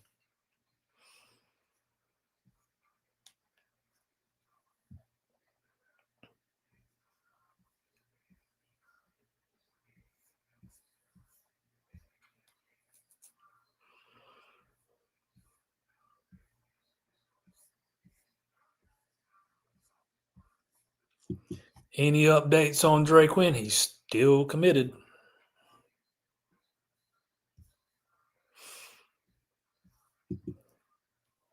Yeah, I hadn't even touched on this, man. The tight ends have become an afterthought. They have absolutely become an afterthought. You got Olsen, Pat Henry. You got the Battencure kid. Josh Sapp has shown some promise this year. And they are an afterthought, man. Just totally forgotten about. I know they had a few targets in this last game, and when you throw it 60 times, there are going to be a few targets to the tight ends. But if you go back to the previous games, man, they're just kind of forgotten about. And I think there's a couple of tight ends on that roster that are too good to be forgotten about.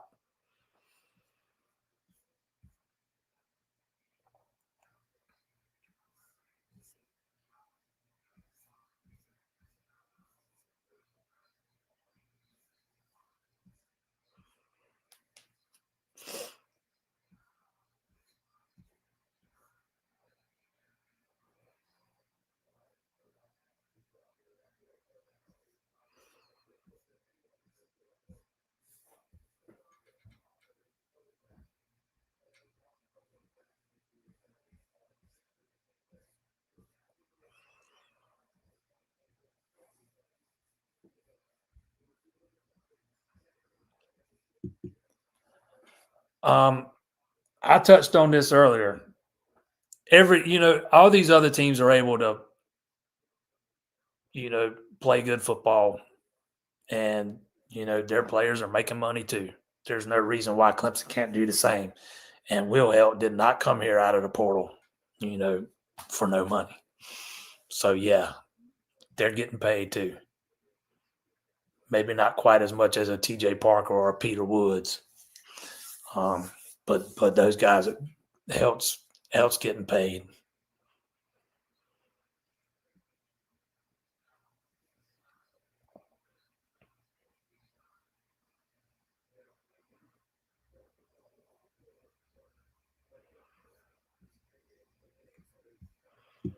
This is a good point here, because they do,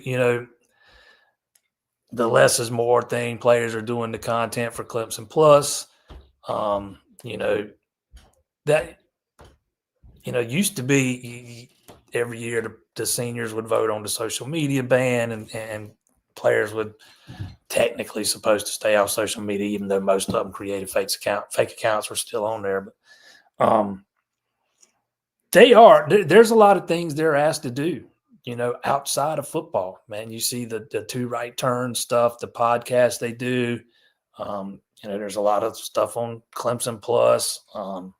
Some of them have, and this is not necessarily the school doing all this stuff, but some of them do signings, particularly, in the off season. But I don't know. Maybe you can cut back down on some of that stuff, but I don't know that it don't cut into the practice time or anything. You still get the same amount of time with them as you would have if they weren't doing those kind of things. I go back to thinking, there's just a disconnect somewhere, and this team is just kind of checked out, or a lot of them have.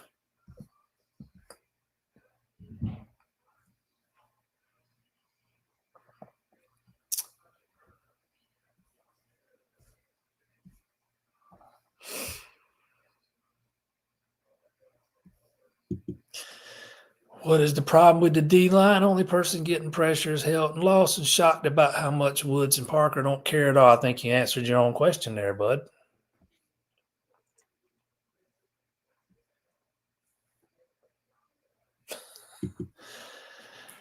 Clemson has no QB coach. Garrett Riley's the quarterback coach, so they do have one.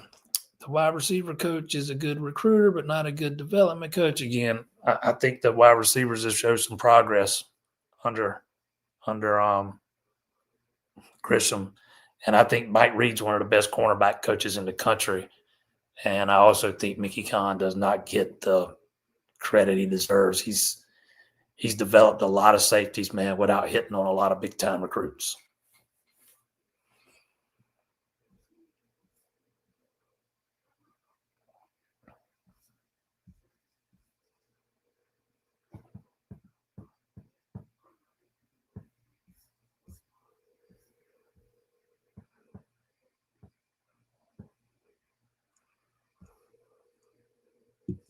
Does it bother me that Woods and a few others saw Fran after the game? No. I mean, why would it? Game's over at that point. That's good sportsmanship, in my opinion.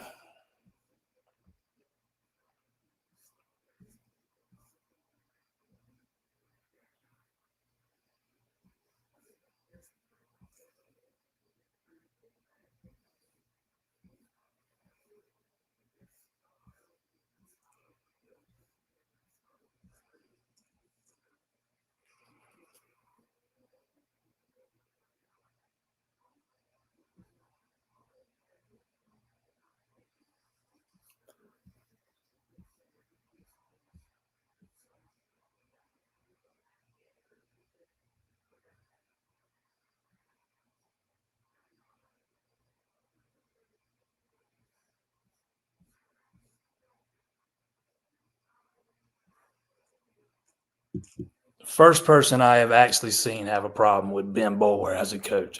I've not seen anybody else upset about that anywhere. The way that was set up was that, he had Tom Allen there to kind of guide him. Allen was going to work out of the linebackers room, although, Ben was going to technically be the linebackers coach. I didn't have a big issue with that. Still don't. I mean, I just think I don't know, man. I don't have a big issue with that. Um, you know, the jury's still out on Spiller, but he also at the same time doesn't have somebody in that room with him like Boulware does. And I'm really starting to question the rotations at running back, which Spiller is responsible for. But at the same time, if you can't get Randall enough carries, how are you going to get the other guys any carries? But yeah, you're actually the first person that I've seen that has a problem with the Ben Boulware hire. Because I have pointed out a couple of times in the past that it's kind of ironic how nobody cared that Ben Boulware was hired with no experience while griping about the other guys. But yeah, the way it was set up, I didn't have a big issue with it.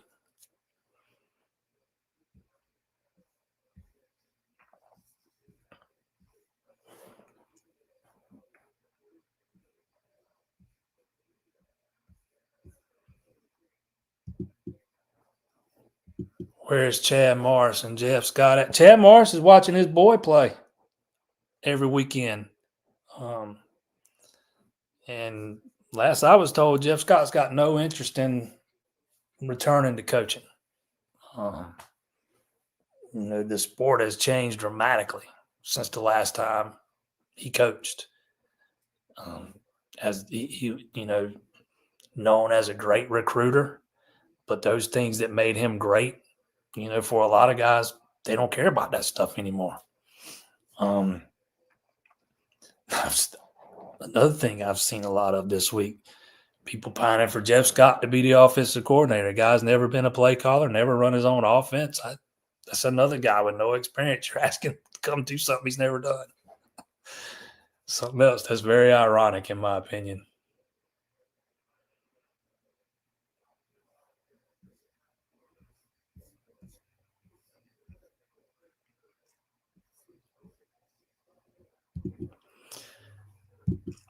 Wide receiver coach is a great recruiter, but for years have not improved at all in getting separation. Man, I've seen them guys getting so much separation through 4 games this year, it's almost comical. If you sit on top of them and watch it, you'd see it.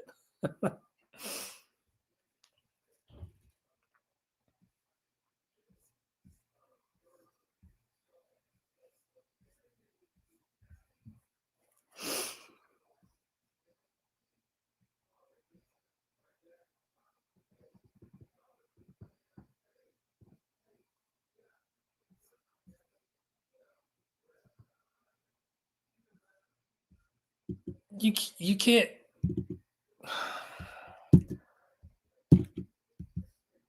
What kind of changes is he going to make in midseason? You can't get rid of coordinators and hire new coordinators in midseason. You can't do it with position coaches. I mean, there's not a whole lot you can do midseason. He absolutely can wait to the offseason. I mean, there's not a whole lot you can do except switch personnel around. I mean, I just don't know what you think he's going to do right here in the end of September when guys are already hired elsewhere and they're not leaving in midseason to come coach your team in October.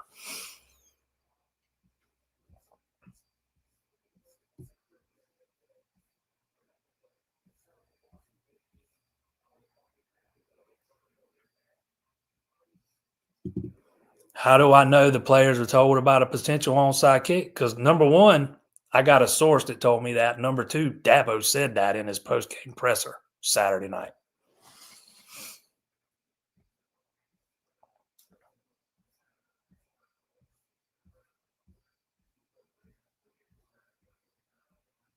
And somebody said, when is Dabo going to hold players accountable when they do stupid things? You didn't see Jamal Anderson on the field again after that. So you can't say he never does.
if the SEC games go away, they're not going to replace them with other Power 4 teams, man. Why is Clemson supposed to do something nobody else is doing? They're already going to play Notre Dame and South Carolina every year. So that would give them 9 conference games plus 2 more Power 4 games. That's why Clemson and Florida State and Georgia Tech were not in favor of going to the 8-game conference schedule because it would limit their flexibility to schedule these games. And I think it's unfair to hold Clemson to a higher standard than everybody else out there. Nobody's scheduling like that. Nobody's playing 3 big-time Power 4 out-of-conference games a year. Nobody. Clemson's not going to do it. And nobody else sees either. I mean, Georgia's going to want out of that series as much as Clemson will.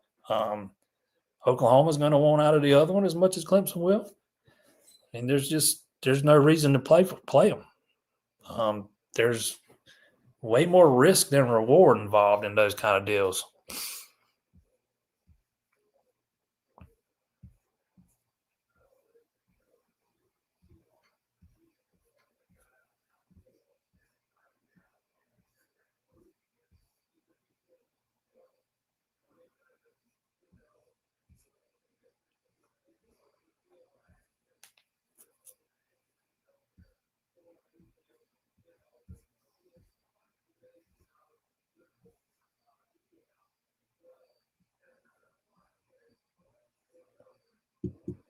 Absolutely, 100%, man. I am not a fan of the Mike Shula, Lenore Sellers pairing at all.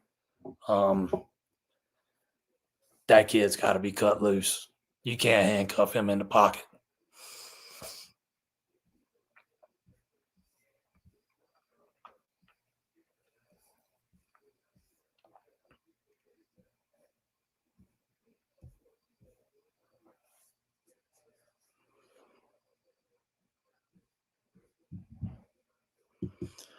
The current downslide in Clemson never happened to Saban, Kirby Smart, Ryan Day, or Marcus Freeman. Number one, how do you compare Ryan Day and Marcus Freeman? They're not been coaching nearly as long.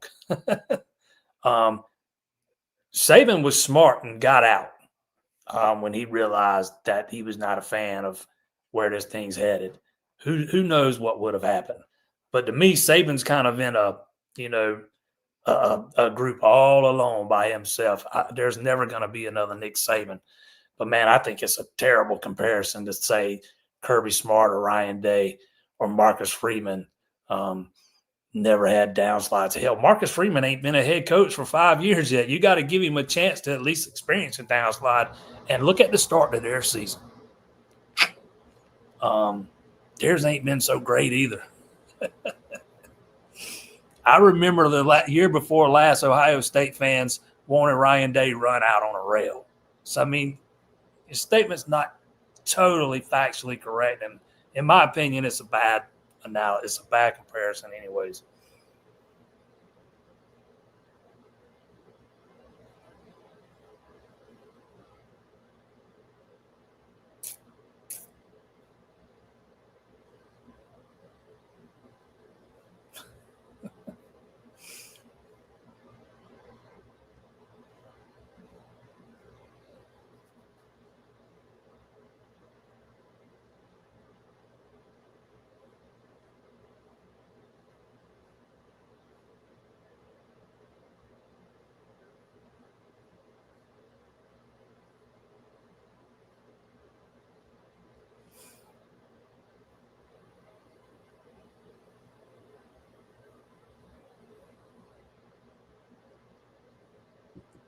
See, I think this is an excuse too.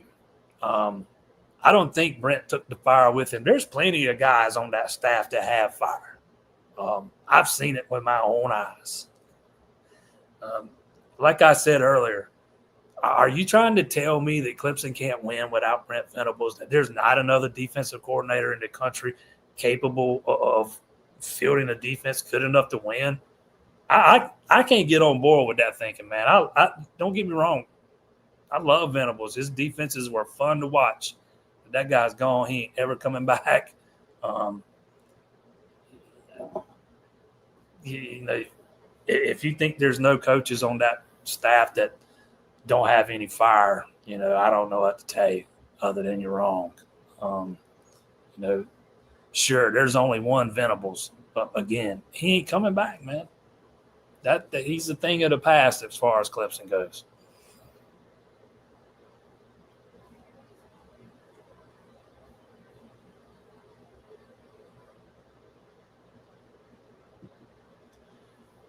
Brandon's not going to be on here every week. Maybe every other week, every 2 weeks, every 3 weeks, but he won't be here every Monday. The plan was never for him to come on tonight.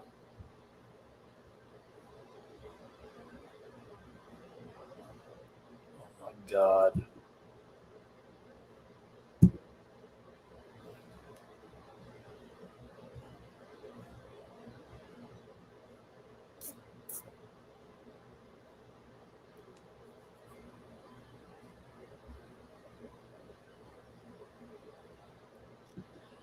I don't really care what Nick Saban said. I don't know how familiar he is with exactly how things run. Dabo runs the program. Um, I think Dabo has changed. I think he has adapted.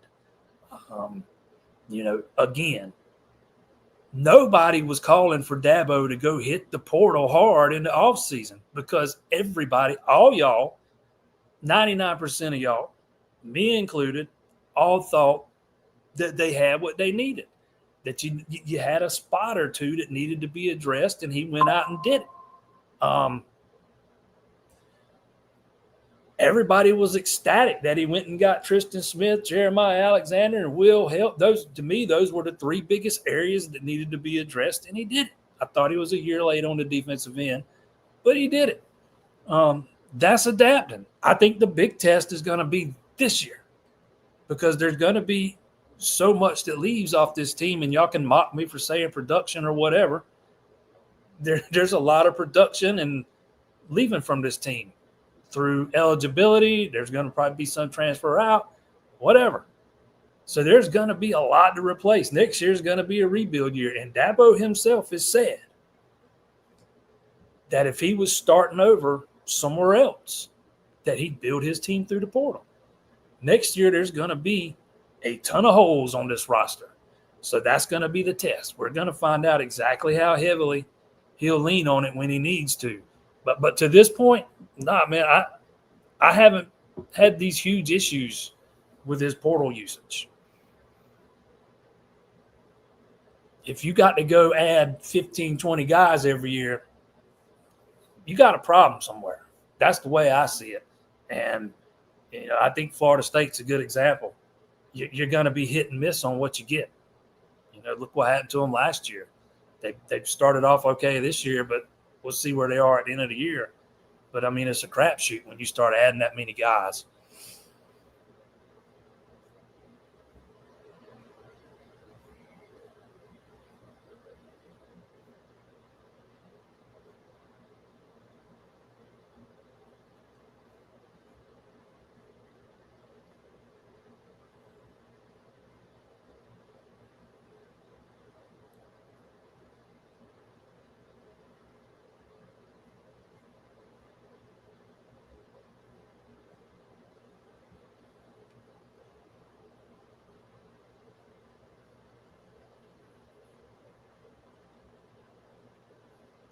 Cade is not going to take a red shirt and transfer out. Y'all can get that out your head. That just ain't happening.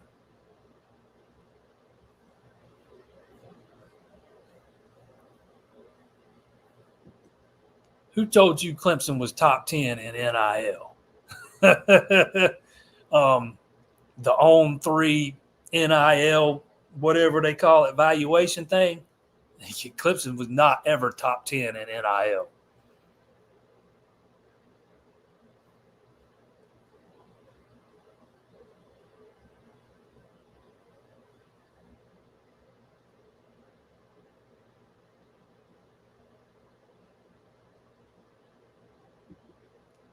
By my calculations, there's probably about $20 million invested in this year's roster.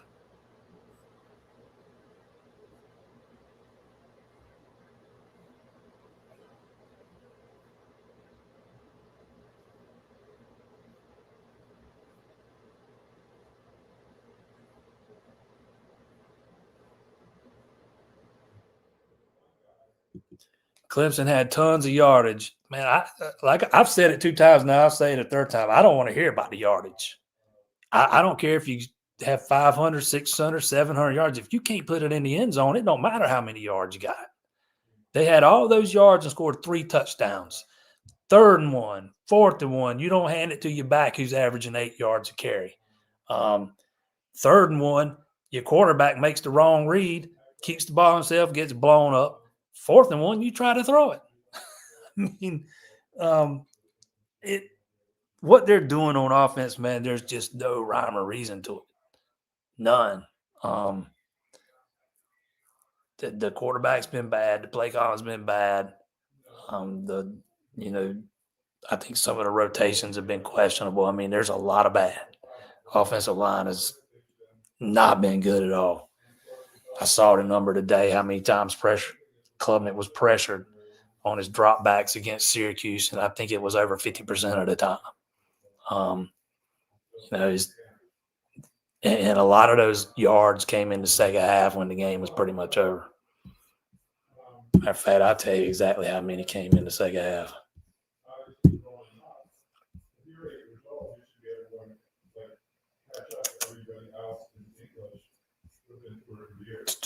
They had 139 yards in the 4th quarter alone. 124 in the 3rd. But again, I mean, if you can't put it in the red zone, put it in the end zone, what you got yardage-wise, I just don't know that it matters that much. And you got a quarterback who's not seeing the field. He's not making the right reads. I mean, there's a lot going wrong with this offense right now.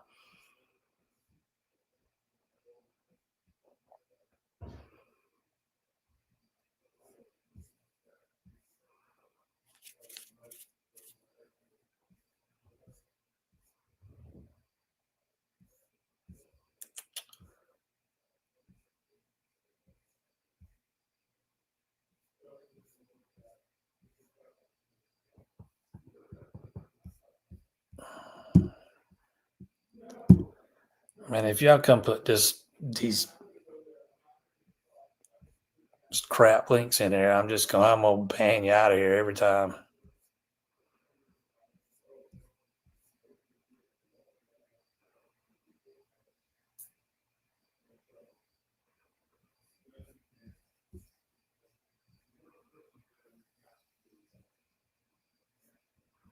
Do I think Dabo should hire? No, I don't think you have to. I think your offensive coordinator can be the quarterback coach. You just got to have the right guy. I just don't know that they got the right guy.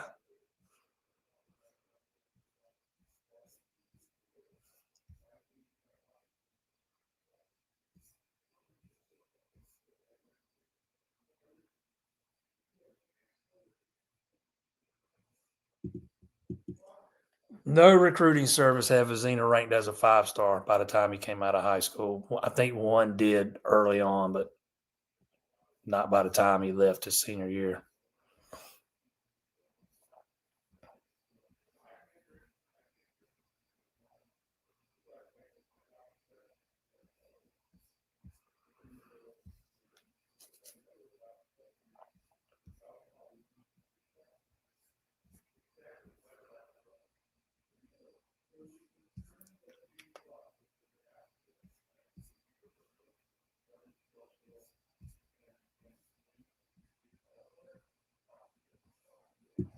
What have I said that's not been true? A lot of what I'm telling you is my opinion, but what have I said that's not been true?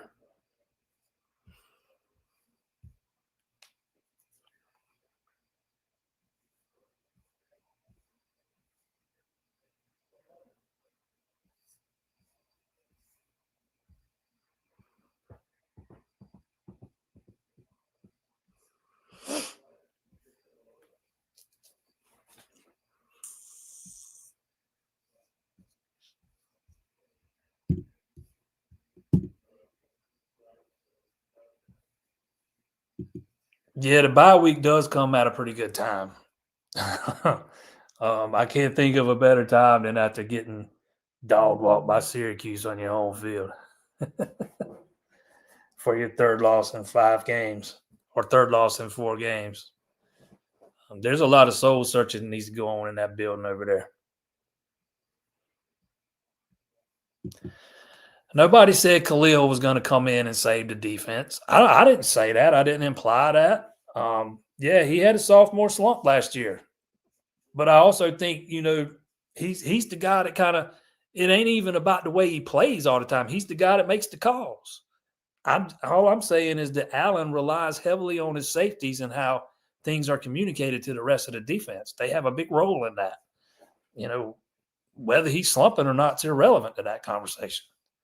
That's the way they prepped it all through, hot spring and then losing him and losing that voice. I mean, that's a hit, no matter whether he's slumping or not.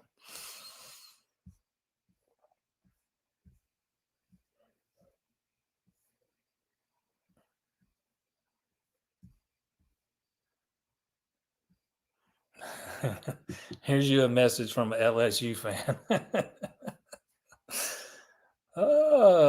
Thanks for ruining the credibility of our win at Clemson. You're very welcome, my friend.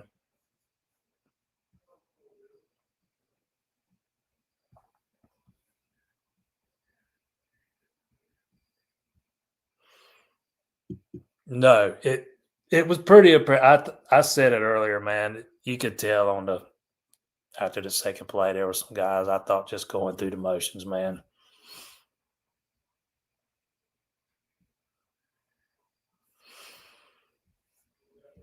Y'all wanted Brandon. There he is. He says Clemson's going to have to dig deep to find out who we are. Out of sync, inconsistent, all over the place.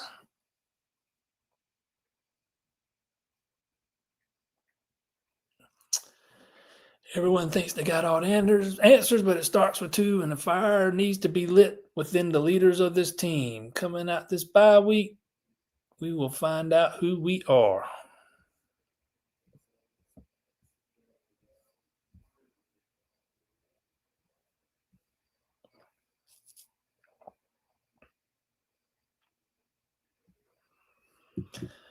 Is there any way Dabo may be more heavily involved with the play calling, or will let Riley continue full throttle? I don't know. Like I said earlier, everybody's always worried about Dabo being too hands-on or too meddling too much in the offense. Maybe I can make the argument maybe it's been the other way around. He ain't been hands-on enough.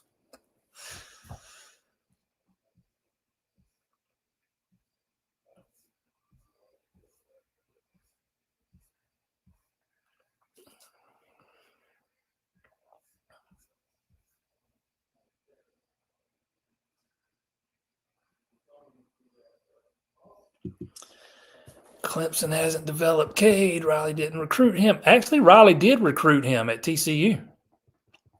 Is that lack of development because he is the type of QB that Riley has experienced development? Well, let's just say Cade's not the typical Garrett Riley QB. A good offensive coordinator would adjust his scheme to fit the strengths of his quarterback, right? And I don't think I don't know. I just think the play call has been all over the place. Cade's been all over the place. The offensive line, I mean, it's just been one big crap-tastic storm. It's been hard to watch.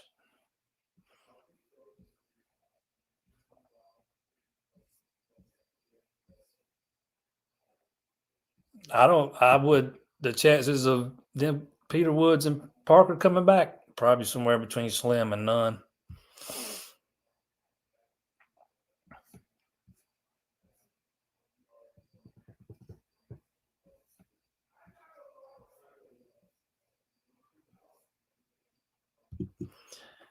When the results are the same, the results are I think it's the results that look similar because they're kind of they're very similar. But I can see a lot of differences. That's just me, and I'm sitting on top of it every week too.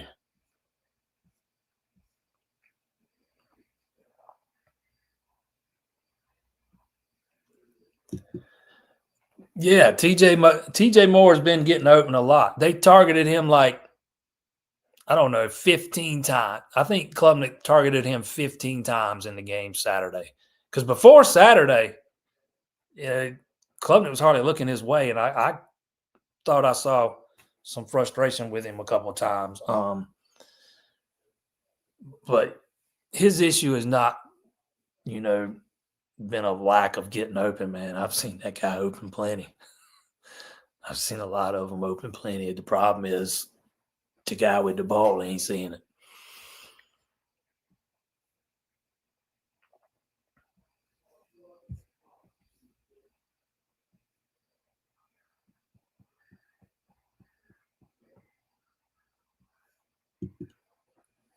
Yeah, this offense, nobody knows what it is because they don't have an identity. What is the identity of this Clemson offense? I don't have a clue. Um, I call it a craptastic symphony. I don't know what you guys call it.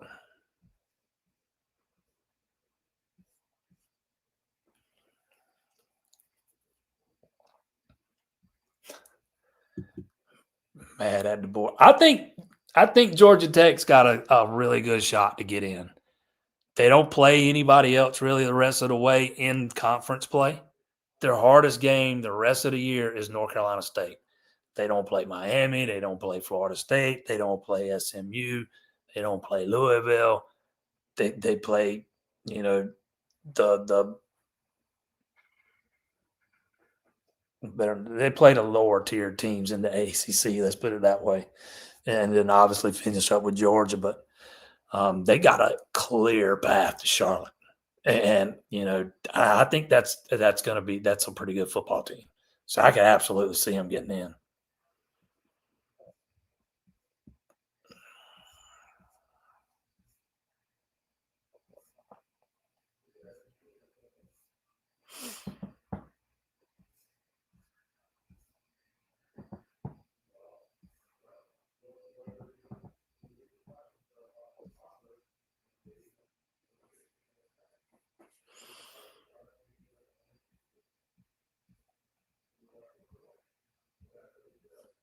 Do I think the offense would pick up pace like what Chad had? It would help I think a big part of them having to run to hurry up back then was they didn't have the talent that you're supposed to have now.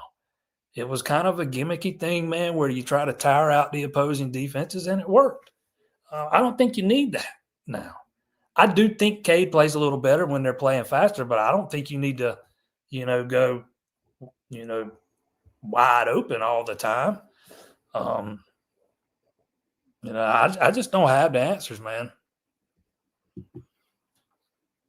I just meant the jury's still out on him for the rest of this year.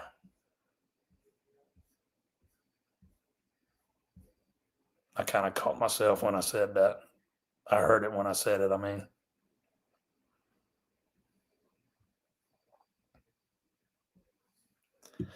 Hard to catch balls behind you or at your – how about the ones that hit them square in their hands? I mean, how many times have we seen those drop? I'm not saying that Cade hadn't thrown some bad pass. I mean, he put Tyler Brown in a bad spot. He put TJ in a bad spot. I wouldn't even count that one from TJ last week before last. I wouldn't even count that as a drop, because if he caught it, he was going to get crucified. But, I mean, there's been a lot of balls he's put right on those guys, and they've dropped them. TJ had one. Wesco had one. Antonio all had at least one Saturday that I saw, even though for some reason TJ didn't get dinged with a drop. So, I mean, there's been some right on them that they should have caught.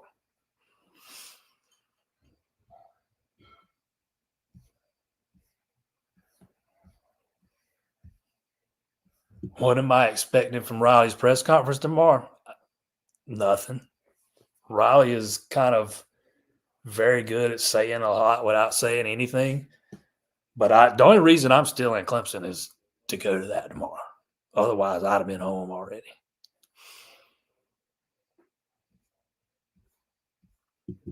What about Denson? Denson's nowhere near ready to play, man. I was told this week that Trent Pierman blew his doors off for the third QB spot and that it wasn't even close. That there's a lot to like about Denson. He's got a lot of tools, man, but he's very raw. Very raw.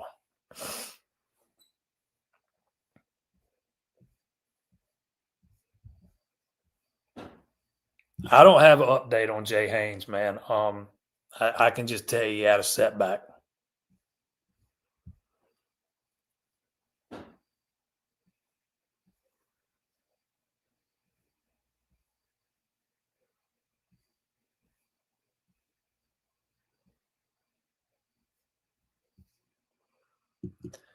You need to get back to running 80 and 90 plays per game. You'd like to be at least around 80. They ran more than 80 Saturday. Didn't matter. Still couldn't score for 3 touchdowns.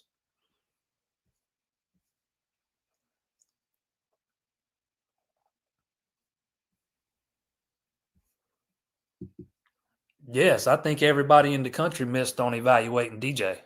I don't know about Cade, man. I don't know what he'd be like in a different system under a different QB coach, under a different offensive coordinator. But I do have the answers to that with DJ because we saw him play for 3 different schools.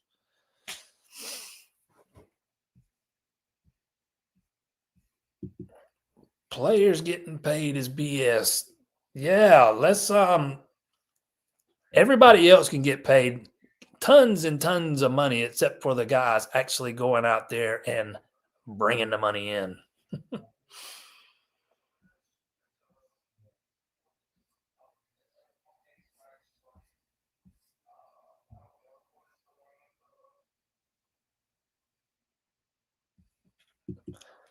Yeah, I already touched on this. Look, I'm not saying there's not a weak spot on the staff. I'm just saying I don't think the staff's full of bad football coaches.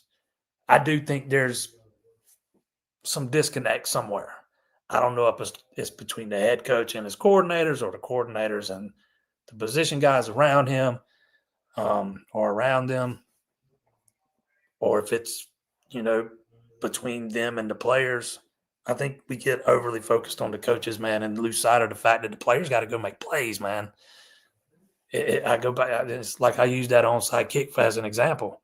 Those guys were warned in the huddle to be on the lookout for the onside kick. 2 minutes later, man, Jamal Anderson's breaking back before the ball's even kicked. I mean, a ball hits you dead in your hands, in your face, and you drop it. Is that coaching? That's you. I mean, there's 1 or 2 spots that maybe could use addressing. I mean, I don't think you got to have a complete overhaul. It's like I said earlier, man. I just think that Clemson's gotten away from recruiting those alpha personalities.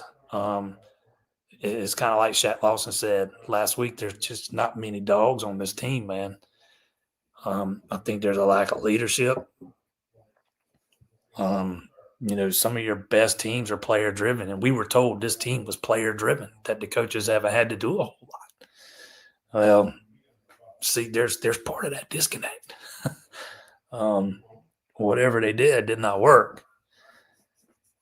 No, but I just think you just don't have the same kind of players that you had 5, 6, 7 years ago. From a mental, when you start talking about the mentality. I think they got talent. I think they got talent in a lot of spots. But I don't know if most of those guys have just got that dog in them or not. Don't seem to.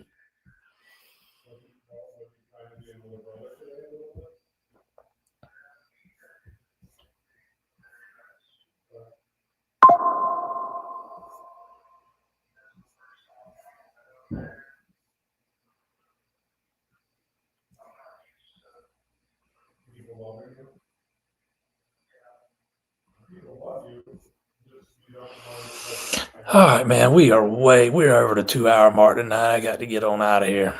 My wife's texted me about 6 times wanting me to do something. I ain't even home, and she can't stop texting me wanting me to do something. I ain't been home since Friday.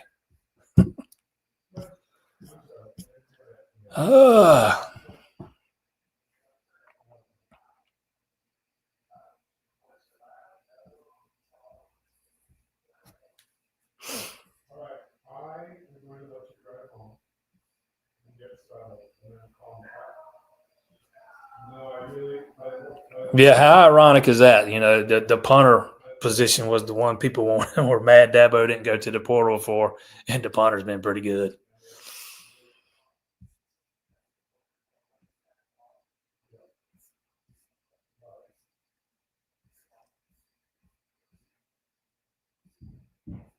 Do I think Clemson Venables would consider the head coach job?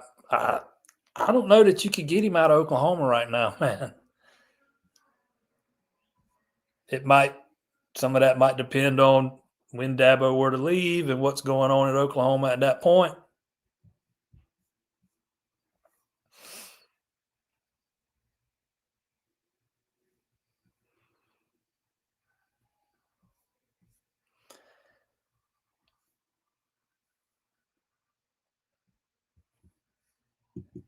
Absolutely the worst Clemson into Dabo era. Dabo's never been 1-3 before. That's why I said earlier he's kind of in uncharted territory here. I'm kind of very interested to see how he gets the attention back to this team and if he can keep them bought in the rest of the way because they didn't look very bought in Saturday. A lot of guys didn't, anyways.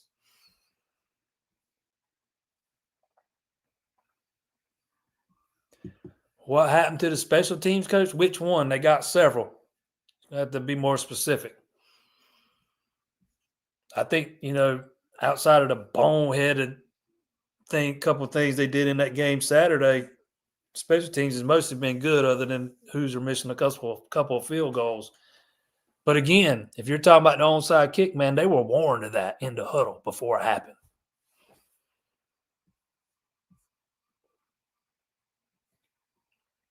Yeah, Clemson's got several. They got like 3 special team coaches.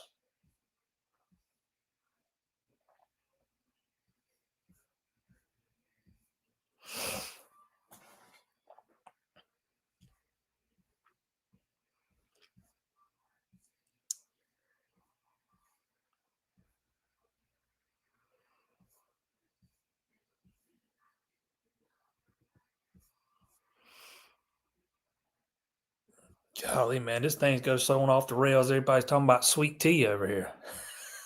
I like it.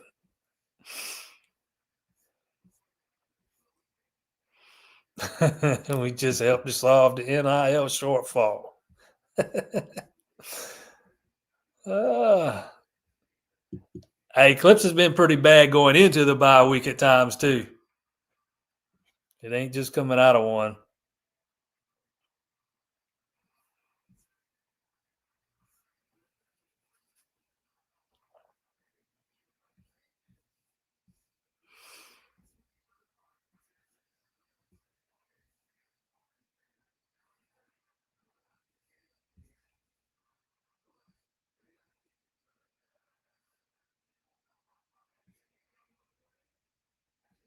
That's kind of the way I see it, man. About Tom Allen can be wherever he thinks he needs to be. That's the way I see it. If he wants to be in the booth, let him be in the booth. If he wants to be on the field, so be it. Move him down there.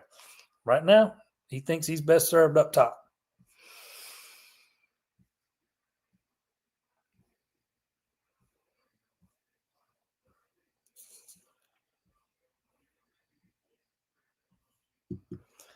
I think Cade has a hero complex and change. If he did that, they'd have yanked his tail out of there already.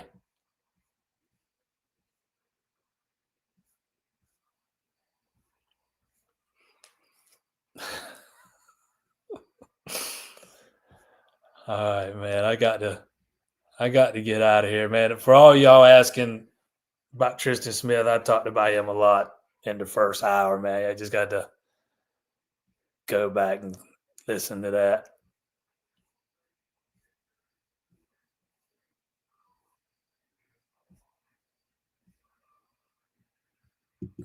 Tenson may not be ready, but neither is K. But but there's still a big difference between one and the other. I can tell you one thing that Denson's got a lot of work to do on is his footwork.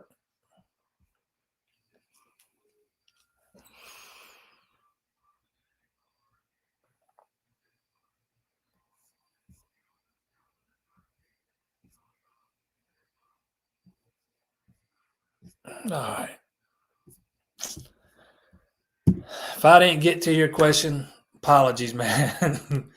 We've had a great crowd in here tonight, man. There's more than 1,000 people watching this thing right now, man. I appreciate everybody that's tuned in. 2 hours and 15 minutes. Holy crap. Thank our sponsor. I knew tonight was going to be lively. Oh, man. I want to thank our sponsors, man, over at A-Glass. Stan, Michael, Ryan, Chandra there in the office, man. 2 locations in the PD, one in Florence, one in Sumter. Man. I'm still laughing about the sweet tea stuff. I'm sorry. All your auto glass needs, they take care of it. Replacement, repair. Get yourself a free quote today. myaglass.com. As of right now, the plan is to be here next Monday and we can do it all over again, even though there's not a game Saturday. If something changes and I decide to not do it for whatever reason next Monday, which I don't think that's going to happen. I'm just saying if. I'll post it on Twitter and on Facebook and stuff, but I'm pretty sure we'll be right back here next Monday and we can do it all over again. Until then, don't throw any remotes through your TV, man. Don't burn all your gear you paid hundreds and hundreds of dollars for, man. The sun's gonna come up.